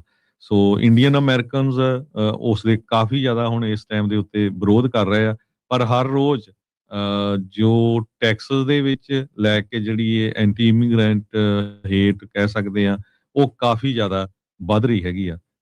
ਆਪਾਂ ਫ੍ਰਿਸਕੋ ਟਾਊਨ ਦੀ ਵੀ ਜਿਹੜੀ ਗੱਲਬਾਤ ਕੀਤੀ ਸੀ ਪਿਛਲੇ ਦਿਨਾਂ ਦੇ ਵਿੱਚ, ਵੀ ਕਿਸ ਤਰ੍ਹਾਂ ਉੱਥੇ ਉਹ ਕਹਿੰਦੇ ਜੀ ਇਹ ਤਾਂ 33% ਹੋ ਗਿਆ, ਇਹਨਾਂ ਨੇ ਟੇਕ ਓਵਰ ਕਰ ਲਿਆ ਹੈਗਾ। ਸੋ ਇਹ ਦੋਨੋਂ ਜਿਹੜੇ ਸੈਨੇਟ ਦੇ ਕੈਂਡੀਡੇਟ ਹੈਗੇ ਆ ਟੋਟਲੀ ਆਪੋਜ਼ਿਟ ਆ, ਤੇ ਹੁਣ ਇੱਕ ਤਰ੍ਹਾਂ ਨਾਲ ਕਹਿੰਦੇ ਕਲਚਰ ਵਾਰ ਜਿਹੜੀ ਆ ਉੱਥੇ ਸ਼ੁਰੂ ਹੋਈ ਹੈਗੀ ਜੀ। ਜੇਮਸ ਟੈਲਰਿਕੋ ਵਾਲੀ ਜਿਹੜੀ ਗੱਲ ਕਰਦੇ ਜਾਈਏ, ਇਹਨੇ ਇੰਟਰਵਿਊ ਕਰ ਲਈ ਸੀਗੀ CBS ਦੀ ਜਿਹੜੀ ਕੈਰੀ ਬੇਸ ਨਵੀਂ ਲਾਈ ਆ ਨਾ, ਜਦੋਂ ਦਾ ਟਰੰਪ ਦੇ ਨਾਲ ਇਹਨਾਂ ਦਾ ਸਮਝੌਤਾ ਹੋਇਆ, CBS ਵੀ ਕਹਿ ਲਓ ਵੀ ਇੱਕ ਪਾਸੜ ਹੀ ਜਿਹੜੀ ਉਹ ਬਣ ਗਈ ਨਵੀਂ ਫੌਕਸ ਨਿਊਜ਼ ਜਿਹੜੀ ਦੇ ਤੌਰ ਦੇ ਉੱਤੇ ਲੋਕ ਉਸ ਨੂੰ ਦੇਖ ਰਹੇ ਆ, ਜਿੱਦਾਂ CNN ਵਾਲੇ, ਦੂਜੇ ਪਾਸੇ MSNBC ਵਾਲੇ ਲੈਫਟ ਵਾਲੇ ਹੋ ਗਏ ਆ, ਤੇ ਇਹ ਜਿਹੜੇ ਰਾਈਟ ਵਾਲੇ ਪਾਸੇ। ਸੋ ਵੰਡ ਜਿਹੜੀ ਉਹ ਹੋ ਰਹੀ ਆ ਵੀ ਕੌਣ ਕਿਹੜੇ ਮੀਡੀਆ ਦੇ ਉੱਤੇ ਜਿਹੜਾ ਕੰਟਰੋਲ ਦੇ ਵਿੱਚ ਹੋਊਗਾ। ਪਰ ਜਿਹੜਾ ਸਟੀਵਨ ਕੋਲਬਰਟ ਆ, ਉਸਨੇ ਆਪਣੇ ਜਿਹੜਾ ਕੇਬਲ ਨਿਊਜ਼ ਦੇ ਉੱਤੇ ਜਿਹੜਾ ਚੱਲਿਆ ਹਰਜੋਤ ਸਿੰਘ ਜੀ, ਉਹਦੇ ਵਿੱਚ ਤਾਂ ਉਹਨੇ ਉਹ ਨਹੀਂ ਜਾਣ ਦਿੱਤੀ, ਪਰ ਉਹਨੇ ਆਪਣੇ ਹੀ ਜਿਹੜੇ ਅਦਾਰੇ ਨੂੰ ਚੰਗਾ ਭੰਡਿਆ ਹੈਗਾ ਵੀ ਇਹ ਕੀ ਇੱਕ ਹਿਸਾਬ ਦੇ ਨਾਲ BS ਹੈਗੀ ਆ ਵੀ। ਹੁਣ ਸ਼ਬਦ ਤਾਂ ਉਹ ਚਲੋ ਆਪਾਂ ਨਹੀਂ ਵਰਤ ਸਕਦੇ ਜਿਹੜੇ ਉਹਨੇ ਉੱਥੇ ਵਰਤ ਲਏ ਸੀਗੇ, ਤੇ ਉਹ ਜਿਹੜੇ FCC ਦੇ ਚੇਅਰ ਆ, ਉਹ ਕਹਿੰਦੇ ਕੋਈ ਨਹੀਂ ਜੀ ਸਟ੍ਰੀਮਿੰਗ ਤੇ ਚਲਾ ਲਓ ਜੇ ਚਲਾਉਣੀ ਆ ਤੁਸੀਂ। ਉਹਨਾਂ ਨੇ ਉੱਤੇ ਚਲਾਈ ਆ, ਤੇ ਹੁਣ ਜਿਹੜਾ ਜੇਮਸ ਟੈਲਰਿਕੋ ਦਾ ਕੈਂਪੇਨ ਆ, ਉਹ ਕਹਿ ਰਿਹਾ ਵੀ ਜਦੋਂ ਤੋਂ FCC ਨੇ ਬੈਨ ਕੀਤੀ ਹੈ ਸਾਡੀ ਇੰਟਰਵਿਊ ਨੂੰ, ਅਸੀਂ $2.5 ਮਿਲੀਅਨ ਰੇਜ਼ ਕਰ ਲਿਆ ਆ ਪਿਛਲੇ 24 ਘੰਟਿਆਂ ਦੇ ਵਿੱਚ। ਸੋ ਸੈਨੇਟ ਦੀ ਰੇਸ ਦੇ ਵਿੱਚ ਜੇਮਸ ਟੈਲਰਿਕੋ ਇਸ ਟਾਈਮ ਉੱਥੇ ਲੱਗਾ ਹੋਇਆ ਆ, ਤੇ ਇਹਨਾਂ ਨੂੰ ਡੈਮੋਕ੍ਰੇਟਸ ਨੂੰ ਇਹ ਆਸ ਲੱਗੀ ਪਈ ਆ ਵੀ ਖੌਰੇ ਇਸਨੇ ਇਲੈਕਸ਼ਨ ਜਿਹੜੀ ਆ ਉੱਥੇ ਜਿਤਾ ਦੇਣੀ ਆ, ਜਾਂ ਸੈਨੇਟ ਦੀ ਜਿਹੜੀ ਸੀਟ ਆ ਉਸ ਨੂੰ ਫਲਿੱਪ ਕਰ ਦੇਣਾ। ਬੜੀ ਯੰਗ ਉਮਰ ਦਾ ਮੁੰਡਾ ਆ, 36 ਸਾਲ ਇਸ ਦੀ ਮਹਿਜ ਉਮਰ ਆ, ਪਬਲਿਕ ਟੀਚਰ ਜਿਹੜਾ ਇੱਕ ਟਾਈਮ ਦੇ ਉੱਤੇ ਰਿਹਾ ਆ। ਸੋ ਉਹ ਜਿਹੜੀ ਇੰਟਰਵਿਊ ਆ ਉਹ ਇਸ ਟਾਈਮ ਜਿਹੜੀ ਉਹ ਚੱਲ ਰਹੀ ਆ। ਸੋ ਜਿਹੜਾ ਲੇਟ ਸ਼ੋ ਸਟੀਵਨ ਕੋਲਬਰਟ ਨੇ CBS ਨੂੰ ਕਾਲ ਆਊਟ ਜਿਹੜਾ ਇਸ ਦੇ ਵਿੱਚ ਕੀਤਾ ਵੀ ਉਹਨਾਂ ਨੇ ਜਿਹੜੀ ਇੰਟਰਵਿਊ ਬਲੌਕ ਕਰ ਦਿੱਤੀ ਸੀ। CBS ਨੇ ਹੀ ਰੀਸੈਂਟਲੀ ਜਿਹੜਾ ਹਰਜੋਤ ਸਿੰਘ ਜੀ ਜਦੋਂ ਆਈਸ ਦੇ ਨਾਲ ਸੰਬੰਧਿਤ ਇੱਕ ਸਟੋਰੀ ਸੀ ਉਸ ਨੂੰ ਵੀ ਕਿਲ ਕਰ ਦਿੱਤਾ ਸੀਗਾ, ਖਾਸ ਕਰਕੇ ਜਿਹੜੀ 60 ਮਿੰਟਸ ਦੀ ਜਿਹੜੀ ਅੱਜ ਦੀ ਨਹੀਂ ਪਿਛਲੇ ਕਈ ਦਹਾਕਿਆਂ ਤੋਂ ਜੋ ਰਨ ਕਰਦੇ ਸੀਗੇ ਉਹਨਾਂ ਨੂੰ ਜਿਹੜਾ ਉਹ ਜਿਹੜੀ ਸਟੋਰੀ ਆ ਉਹ ਕਿਲ ਕਰ ਦਿੱਤੀ ਸੀ, ਚੱਲਣ ਜਿਹੜੀ ਉਹ ਨਹੀਂ ਸੀ ਦਿੱਤੀ। ਇਹ ਆਈਸ ਤੇ ਡਿਟੈਂਸ਼ਨ ਸੈਂਟਰਸ ਦੇ ਨਾਲ ਜਿਹੜੀ ਸੰਬੰਧਿਤ ਉਹ ਜਦੋਂ ਸਟੋਰੀ ਉਹ ਉਹਨਾਂ ਦੀ ਜਿਹੜੀ ਉਹ ਆਈ ਸੀਗੀ। ਸੋ ਹੁਣ ਲੈਟਸ ਸੀ ਕੀ ਇਸ ਦੇ ਵਿੱਚ ਜਿਹੜਾ ਅੱਗੇ ਬਣਦਾ ਆ। ਪਰ ਜਿਸ ਤਰੀਕੇ ਦੇ ਨਾਲ ਕਹਿ ਲਓ ਵੀ ਸਿਆਸੀਕਰਨ ਇਹਨਾਂ ਅਦਾਰਿਆਂ ਦਾ ਜਿਹੜਾ ਉਹ ਲਗਾਤਾਰ ਹੁੰਦਾ ਜਾ ਰਿਹਾ ਆ, ਇਹ ਆਮ ਅਮਰੀਕਨਸ ਦੇ ਲਈ ਕੋਈ ਬੜੀ ਚੰਗੀ ਗੱਲ ਨਹੀਂ ਆ। ਸੋ ਇੱਕ ਤਰਫਾ ਫਿਰ ਪ੍ਰੋਪੇਗੈਂਡਾ ਵਾਲੀ ਜਿਹੜੀਆਂ ਚੀਜ਼ਾਂ ਹੀ ਆਪਾਂ ਨੂੰ ਸੁਣਨ ਨੂੰ ਮਿਲਦੀਆਂ ਰਹਿਣਗੀਆਂ, ਦੋਨੋਂ ਤਰਫਾਂ ਦੀ ਜਿਹੜੀ ਆਵਾਜ਼ ਆ ਉਹ ਕਿਤੇ ਨਾ ਕਿਤੇ ਜਿਹੜੀ ਉਹ ਗਾਇਬ ਹੋ ਜਾਵੇਗੀ। ਜੀ ਅਗਲੀ ਖਬਰ ਵੱਲ ਚਲੀਏ। ਐਪਸਟੀਨ ਫਾਈਲਸ ਨੂੰ ਲੈ ਕੇ ਜੋ UN ਐਕਸਪਰਟਸ ਆ, ਉਹਨਾਂ ਨੇ ਇਹ ਕਿਹਾ ਵੀ ਐਪਸਟੀਨ ਫਾਈਲਸ ਤੋਂ ਇਹ ਲੱਗਦਾ ਆ ਵੀ ਕ੍ਰਾਈਮਸ ਅਗੇਂਸਟ ਹਿਊਮੈਨਿਟੀ ਹੋਇਆ ਹੈਗਾ। ਇੱਕ ਤਰ੍ਹਾਂ ਦੇ ਨਾਲ ਬਹੁਤ ਬੱਚੀਆਂ ਦੇ ਨਾਲ ਜ਼ੁਲਮ ਕੀਤਾ ਗਿਆ ਹੈਗਾ, ਇੱਕ ਨਹੀਂ ਹਜ਼ਾਰਾਂ ਦੇ ਨਾਲ। ਵੱਖ-ਵੱਖ ਮੁਲਕਾਂ ਦੀਆਂ ਉਹ ਬੱਚੀਆਂ ਸੀਆਂ, ਤੇ ਵੱਖ-ਵੱਖ ਮੁਲਕਾਂ ਦੇ ਟੌਪ ਦੇ ਜਿਹੜੇ ਪੋਲੀਟੀਕਲ ਲੀਡਰ ਤੇ ਕੰਪਨੀਆਂ ਦੇ ਮਾਲਕ, ਅਮੀਰ ਬੰਦੇ ਜਿਹੜਾ ਇਹ ਘਿਨਾਉਣਾ ਕੰਮ ਕਰਦੇ ਰਹੇ। ਕਹਿੰਦੇ ਵੀ ਇੰਨੀ ਵੱਡੀ ਸਕੇਲ ਤੇ ਸੀ। ਸੋ ਉਹਦੀਆਂ ਹੁਣ ਇਨਵੈਸਟੀਗੇਸ਼ਨ ਹੋਣੀਆਂ ਵੀ ਸ਼ੁਰੂ ਹੋ ਚੁੱਕੀਆਂ। ਇੱਕ ਨੀਦਰਲੈਂਡ ਦਾ ਸਾਬਕਾ ਪ੍ਰਾਈਮ ਮਿਨਿਸਟਰ ਅੰਦਰ ਵੀ ਕਰ ਦਿੱਤਾ। ਫਰਾਂਸ ਵਾਲਿਆਂ ਨੇ ਆਪਣੀਆਂ ਇਨਵੈਸਟੀਗੇਸ਼ਨ ਸ਼ੁਰੂ ਕੀਤੀਆਂ। ਬਹੁਤ ਸਾਰੇ ਜਿਹੜੇ ਟੌਪ ਨੌਚ ਐਡਮਿਨਿਸਟ੍ਰੇਟਰਸ ਆ ਜਾਂ ਕਈ ਪੋਲੀਟੀਸ਼ੀਅਨ ਆ ਉਹ ਕੁਇਟ ਵੀ ਕਰ ਗਏ ਆ, ਪਰ ਅਮਰੀਕਾ ਦੇ ਵਿੱਚ ਹਜੇ ਕਿਸੇ ਦੇ ਉੱਤੇ ਕਿਸੇ ਤਰ੍ਹਾਂ ਦਾ ਐਕਸ਼ਨ ਨਹੀਂ ਲਿਆ ਗਿਆ। ਈਵਨ ਇੱਥੋਂ ਤੱਕ ਜੋ ਨੈਂਸੀ ਗੁਥਰੀ ਆ, ਉਹਦੀ ਅਬਡਕਸ਼ਨ ਹੋਈ ਆ, ਉਹ ਵੀ ਹੁਣ ਕਹਿੰਦੇ ਭਈ ਲਿੰਕ ਹੋ ਰਹੀ ਆ ਵੀ ਐਪਸਟੀਨ ਫਾਈਲਸ ਦੇ ਨਾਲ ਉਹਦਾ ਕੋਈ ਨਾ ਕੋਈ ਜਿਹੜਾ ਰਾਬਤਾ ਹੈਗਾ ਆ। ਸੋ ਸੋਸ਼ਲ ਮੀਡੀਆ ਦੇ ਉੱਤੇ ਕਾਫੀ ਕੁਝ ਚੱਲ ਰਿਹਾ ਹੈਗਾ। ਮਲਟੀਪਲ ਪੋਸਟ ਇਹ ਕਹਿ ਰਹੀਆਂ ਵੀ ਸਵਾਨਾ ਗੋਥਰੀ ਦੀ ਜਿਹੜੇ ਪਰਿਵਾਰ ਆ ਤੇ ਉਹਨਾਂ ਦਾ ਜਿਹੜਾ ਹਸਬੈਂਡ ਮਾਈਕਲ ਫੈਲਡਮੈਨ ਆ, ਸੋ ਉਹ ਕਨਸਪੀਰੇਟਰ ਸੀਗਾ ਐਪਸਟੀਨ ਫਾਈਲਸ ਦੇ ਵਿੱਚ। FGS ਗਲੋਬਲ ਇਹ ਰਿਪੋਰਟ ਕਰ ਰਿਹਾ ਹੈਗਾ, ਜਿਹਦੇ 1 ਮਿਲੀਅਨ ਤੋਂ ਵੱਧ ਵਿਊ ਵੀ ਹੋ ਚੁੱਕੇ ਹੈਗੇ ਆ। ਸੋ ਇਹ ਜਿਹੜਾ ਐਪਸਟੀਨ ਫਾਈਲ ਦਾ ਮੁੱਦਾ ਹੈ, ਇਹ ਚੁੱਪ ਹੋਣ ਵਾਲਾ ਨਹੀਂ। ਹਰ ਰੋਜ਼ ਨਵੀਂ ਤੋਂ ਨਵੀਂ ਜਿਹੜੀ ਸਟੋਰੀ ਹੈ ਇਹਦੀ ਬਾਹਰ ਨਿਕਲ ਕੇ ਆ ਰਹੀ ਹੈ। ਜੀ। ਹਰਜੋਤ ਸਿੰਘ ਜੀ, ਬ੍ਰੇਕ ਇੱਕ ਛੋਟੀ ਜਿਹੀ ਲਵਾਂਗੇ। ਬ੍ਰੇਕ ਤੋਂ ਬਾਅਦ ਦੇ ਵਿੱਚ ਹੋਰ ਅਹਿਮ ਖਬਰਾਂ ਦੇ ਉੱਤੇ ਵੀ ਆਪਾਂ ਨਜ਼ਰ ਬਣਾ ਕੇ ਰੱਖਾਂਗੇ। ਜੁੜੇ ਰਹੋ ਇੱਦਾਂ ਹੀ ਪੰਜਾਬੀ ਰੇਡੀਓ USA ਦੇ ਨਾਲ।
ਬ੍ਰੇਕ ਤੋਂ ਬਾਅਦ ਇੱਕ ਵਾਰੀ ਫਿਰ ਆਪ ਸਭ ਦਾ ਸਵਾਗਤ ਕਰਦੇ ਹਾਂ। ਸਰੋਤਿਓ ਪ੍ਰੋਗਰਾਮ ਚੱਲ ਰਿਹਾ ਜੀ ਅਪਡੇਟ ਅਮਰੀਕਾ। ਹਰਜੋਤ ਸਿੰਘ ਜੀ ਸਵਾਗਤ ਹੈ, ਸਤਿ ਸ਼੍ਰੀ ਅਕਾਲ ਜੀ।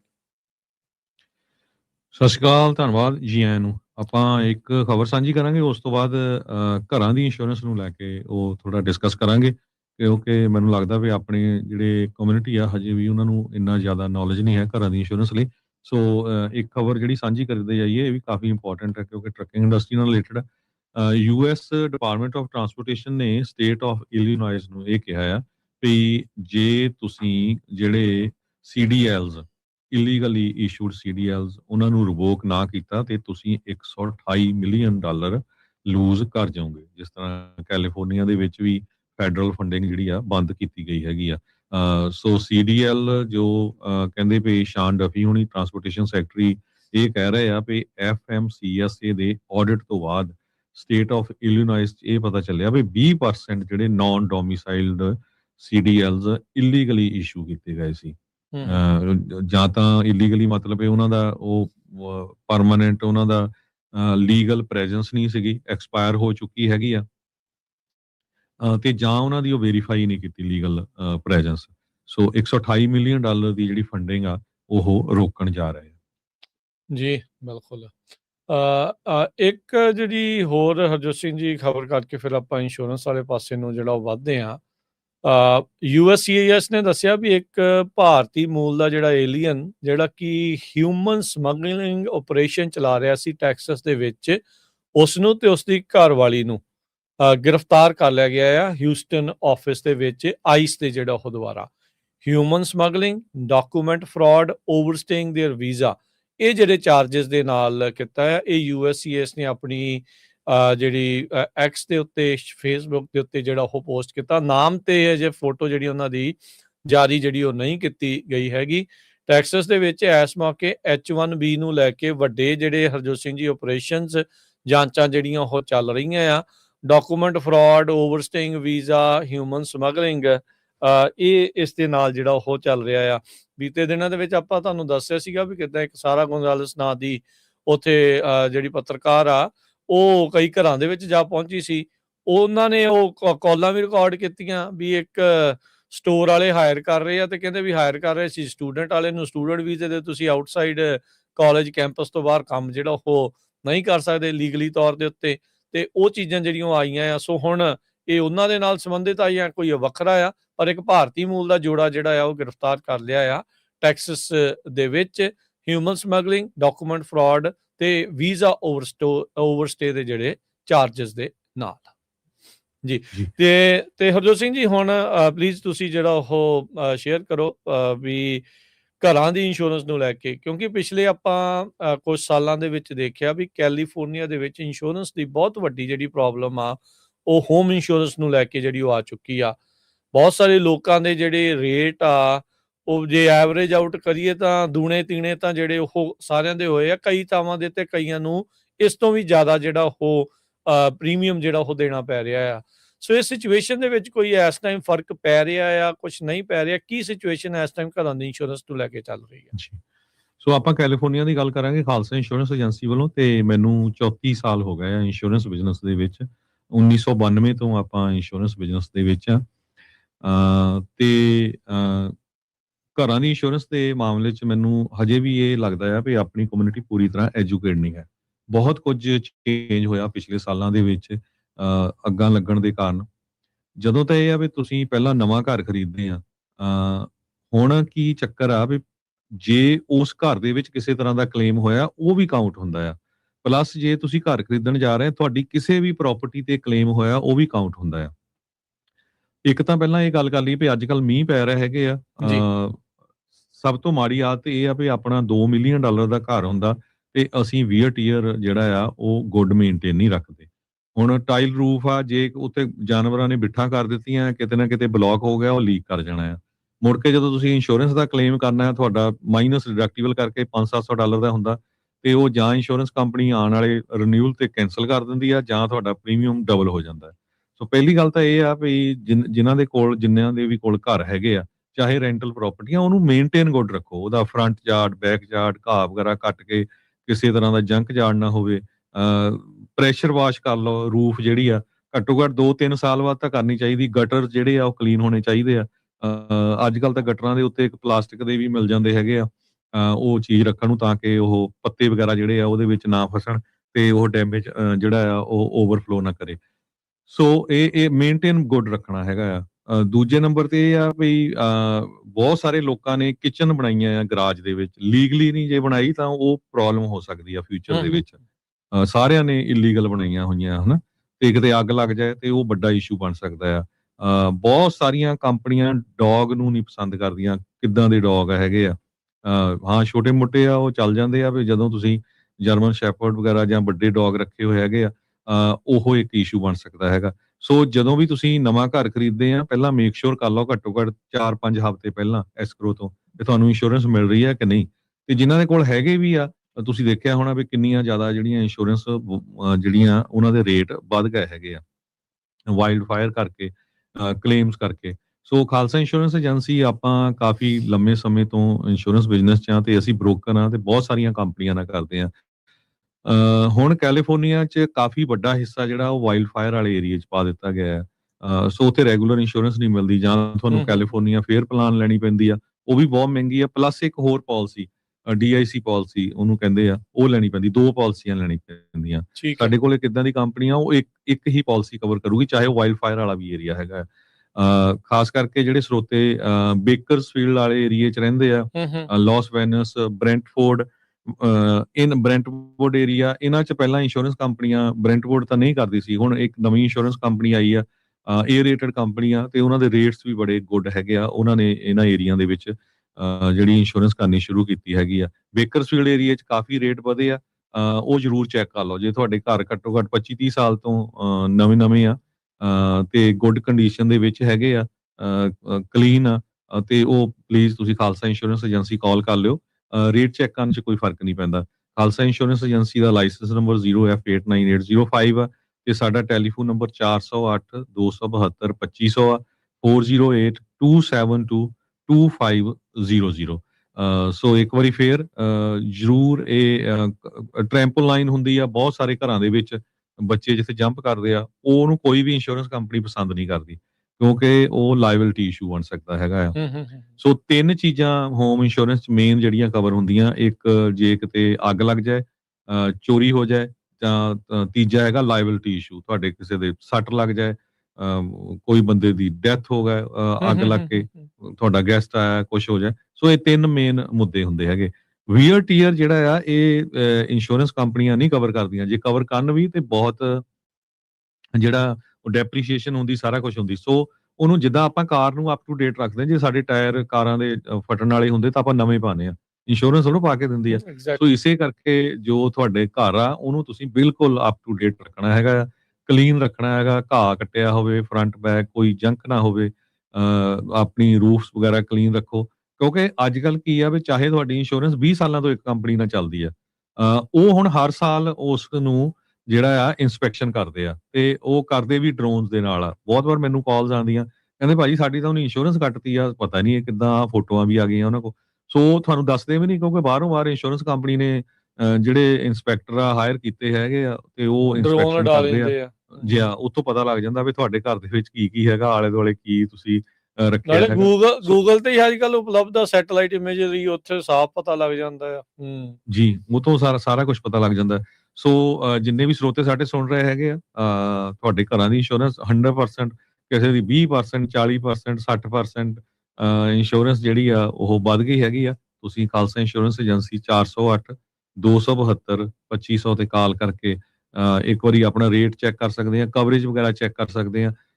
ਕਈਆਂ ਦਾ ਕੀ ਆ ਭਈ, ਬਹੁਤ ਪੁਰਾਣੀਆਂ ਇੰਸ਼ੋਰੈਂਸ ਕੀਤੀਆਂ 30-30 ਸਾਲ ਤੋਂ, ਉਹਨਾਂ ਦੀਆਂ ਜਿਹੜੀਆਂ ਕਾਸਟ ਆਫ ਕੰਸਟਰਕਸ਼ਨ ਆ, ਬਿਲਡਿੰਗ ਰਿਪਲੇਸਮੈਂਟ ਕਾਸਟ ਹੈਗੀ ਆ, ਉਹ ਇੰਨੀ ਜ਼ਿਆਦਾ ਨਹੀਂ ਅਪਡੇਟ ਹੋਈ ਹੈਗੀ। ਉਹ ਜ਼ਰੂਰ ਚੈੱਕ ਕਰੋ, ਕਿਉਂਕਿ ਅੱਜ ਦੀ ਡੇਟ ਦੇ ਵਿੱਚ ਕਾਸਟ ਆਫ ਕੰਸਟਰਕਸ਼ਨ ਬਹੁਤ ਹਾਈ ਹੈਗੀ ਆ। ਸੋ ਹੋ ਸਕਦਾ ਵੀ ਤੁਹਾਡੀ ਕਵਰੇਜ ਬਹੁਤ ਘੱਟ ਹੋਵੇ, ਤੇ ਕੱਲ ਨੂੰ ਉਹ ਘਰ ਨੂੰ ਅੱਗ ਲੱਗ ਜਾਏ, ਤੇ ਇੰਸ਼ੋਰੈਂਸ ਨੇ ਤਾਂ ਕਹਿਣਾ ਹਾਂ ਜੀ ਤੁਹਾਡੀ ਕਵਰੇਜ ਜਿਹੜੀ 500,000 ਦੀ ਸੀ, ਪਰ ਉਹਨੂੰ ਬਿਲਡ ਕਰਨ ਲਈ ਮੇਬੀ $1 ਮਿਲੀਅਨ ਲੱਗਣਾ। ਸੋ ਉਹਨਾਂ ਨੇ ਤਾਂ 500,000 ਦਾ ਚੈੱਕ ਦੇ ਦੇਣਾ, ਤੇ ਬਾਕੀ ਤੁਹਾਨੂੰ ਕੋਲੋਂ ਪਾਣੇ ਪੈਣੇ ਆ। ਸੋ ਇਹ ਜ਼ਰੂਰ ਤੁਹਾਡੀ ਜਿਹੜੀ ਬਿਲਡਿੰਗ, ਜਿਹੜੀ ਘਰ ਦੀ ਕੀ ਕੀਮਤ ਹੈਗੀ ਆ, ਬਿਲਡਿੰਗ ਕਾਸਟ ਕੀ ਹੈਗੀ ਆ, ਉਸ ਨੂੰ ਪੂਰਾ ਅਪਡੇਟ ਰੱਖੋ। ਕਿਉਂਕਿ ਮੈਂ ਬਹੁਤ ਹੈਰਾਨ ਹੁੰਦਾ, 2-2 ਮਿਲੀਅਨ ਡਾਲਰ ਦੇ, ਖਾਸ ਕਰਕੇ ਬੇ ਏਰੀਏ 'ਚ ਘਰ ਹੁੰਦੇ ਆ, ਮੇਨਟੇਨੈਂਸ ਨਹੀਂ ਰੱਖੀ ਹੋਈ, ਤੇ ਕਵਰੇਜ ਬੜੀ ਘੱਟ ਆ, ਤੇ ਜਦੋਂ ਫਿਰ ਕਲੇਮ ਹੋ ਜਾਂਦਾ ਫਿਰ ਕਹਿੰਦੇ ਜੀ ਇਹ ਇੰਸ਼ੋਰੈਂਸ ਕੰਪਨੀ ਮਾੜੀ ਸੀ। ਹੁਣ ਵੱਡੀਆਂ ਕੰਪਨੀਆਂ, ਇੰਸ਼ੋਰੈਂਸ ਕੰਪਨੀ ਕਿੱਦਾਂ ਮਾੜੀ ਸੀ? ਜਦੋਂ ਤੁਸੀਂ ਕਵਰੇਜ ਜਿਹੜੀ ਆ ਉਹ ਤੁਹਾਡੀ ਜੌਬ ਆ, ਤੁਸੀਂ ਅਪ ਟੂ ਡੇਟ ਆਪਣੇ ਕਿਸੇ ਜੋ ਵੀ ਜਿਹੜਾ ਤੁਹਾਡਾ ਇੰਸ਼ੋਰੈਂਸ ਏਜੰਟ ਹੈਗਾ ਉਹਦੇ ਨਾਲ ਗੱਲ ਕਰਕੇ ਅਪਡੇਟ ਰੱਖੋ। ਸਭ ਤੋਂ ਜ਼ਿਆਦਾ ਨੁਕਸਾਨ ਉਹ ਹੁੰਦਾ ਜਦੋਂ ਤੁਸੀਂ 800 ਨੰਬਰ ਕੰਪਨੀਆਂ ਦੇ ਉੱਤੇ ਕਾਲ ਕਰ ਲੈਂਦੇ ਆ, ਤੇ ਉਹ ਫਿਰ ਜ਼ਿਆਦਾ ਐਕਸਪਲੇਨ ਵੀ ਨਹੀਂ ਕਰਦੇ, ਤੇ ਨਾਲੇ ਹਰ ਇੱਕ ਬੰਦੇ ਨੂੰ ਨੌਲੇਜ ਵੀ ਨਹੀਂ ਹੁੰਦਾ। ਉਹ ਕਹਿ ਦਿੰਦੇ ਬਸ ਜੀ ਮੇਰੀ ਇੰਸ਼ੋਰੈਂਸ ਕਰਨੀ ਕਰ ਦਿਓ, ਕਿਉਂਕਿ ਕਵਰੇजेस ਕੀ ਆ ਉਹਨਾਂ ਦਾ ਪਤਾ ਨਹੀਂ ਹੁੰਦਾ ਹੈਗਾ। ਜੀ, ਜੀ, ਬਿਲਕੁਲ। ਤੇ ਹਰਜੋਤ ਸਿੰਘ ਜੀ, ਧੰਨਵਾਦ, ਬੜੀ ਮਿਹਰਬਾਨੀ, ਸ਼ੁਕਰੀਆ ਇਹ ਸਾਰੀ ਇਨਫੋਰਮੇਸ਼ਨ ਸਾਂਝੀ ਕਰਨ ਦੇ ਲਈ। ਮਿਲਦੇ ਹਾਂ ਫਿਰ ਹੁਣ ਆਪਾਂ ਅਗਲੀ ਵਾਰ, ਤੇ ਸਭ ਨੂੰ ਪਿਆਰ ਭਰੀ ਸਤਿ ਸ੍ਰੀ ਅਕਾਲ। ਸਤਿ ਸ੍ਰੀ ਅਕਾਲ।